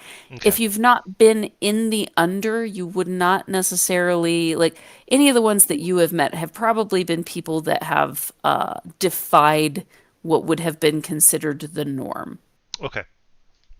That's fine. I as long as I've got something in my head uh, that I can pattern, I'm Well, fine. and I guess you would have also like those of you who were around for the battle, there were creatures from the under that were leaking into the above world. So like Paul would be pretty familiar with some of the demonic creatures of the under. Um, and like you would have had more exposure. Eden, you came in after the stuff on the mountain, right? Yeah, so probably Eden and Thea not as much. But you guys would at least be more familiar. Okay. Um, you would also know that, like, not all of the inhabitants from the under are necessarily evil. Now, the hells Right. are a specific part of the under, and Okay. most things there are evil. Um, but the under itself, while there's a higher concentration of bad things there, uh, doesn't just naturally make you evil. Okay. So Yeah, you so would it's kind of M- like living uh, in LA. You know, main. no, little pockets where it's like, yeah, it's fine here, and then some pockets where it's like, man, you're not so fine here. yeah, yeah, Mhm. exactly. Mainly, So I was just asking if Teffin knew what demons looked like so that he could morph himself into one if needed. yes, you Okay. would. Yeah, you would have that ability if you wanted to. And Um, I think you were helping me do some of my research, weren't you? Or I know Theo was. Yeah, I'm not sure that I was. I don't because I don't Okay. recall that. Well, we currently have books on uh, the Hells Okay. because Eden was trying to do research into his stuff. yeah, yeah, there would be some Gotcha. some stuff there for you guys being able to know that.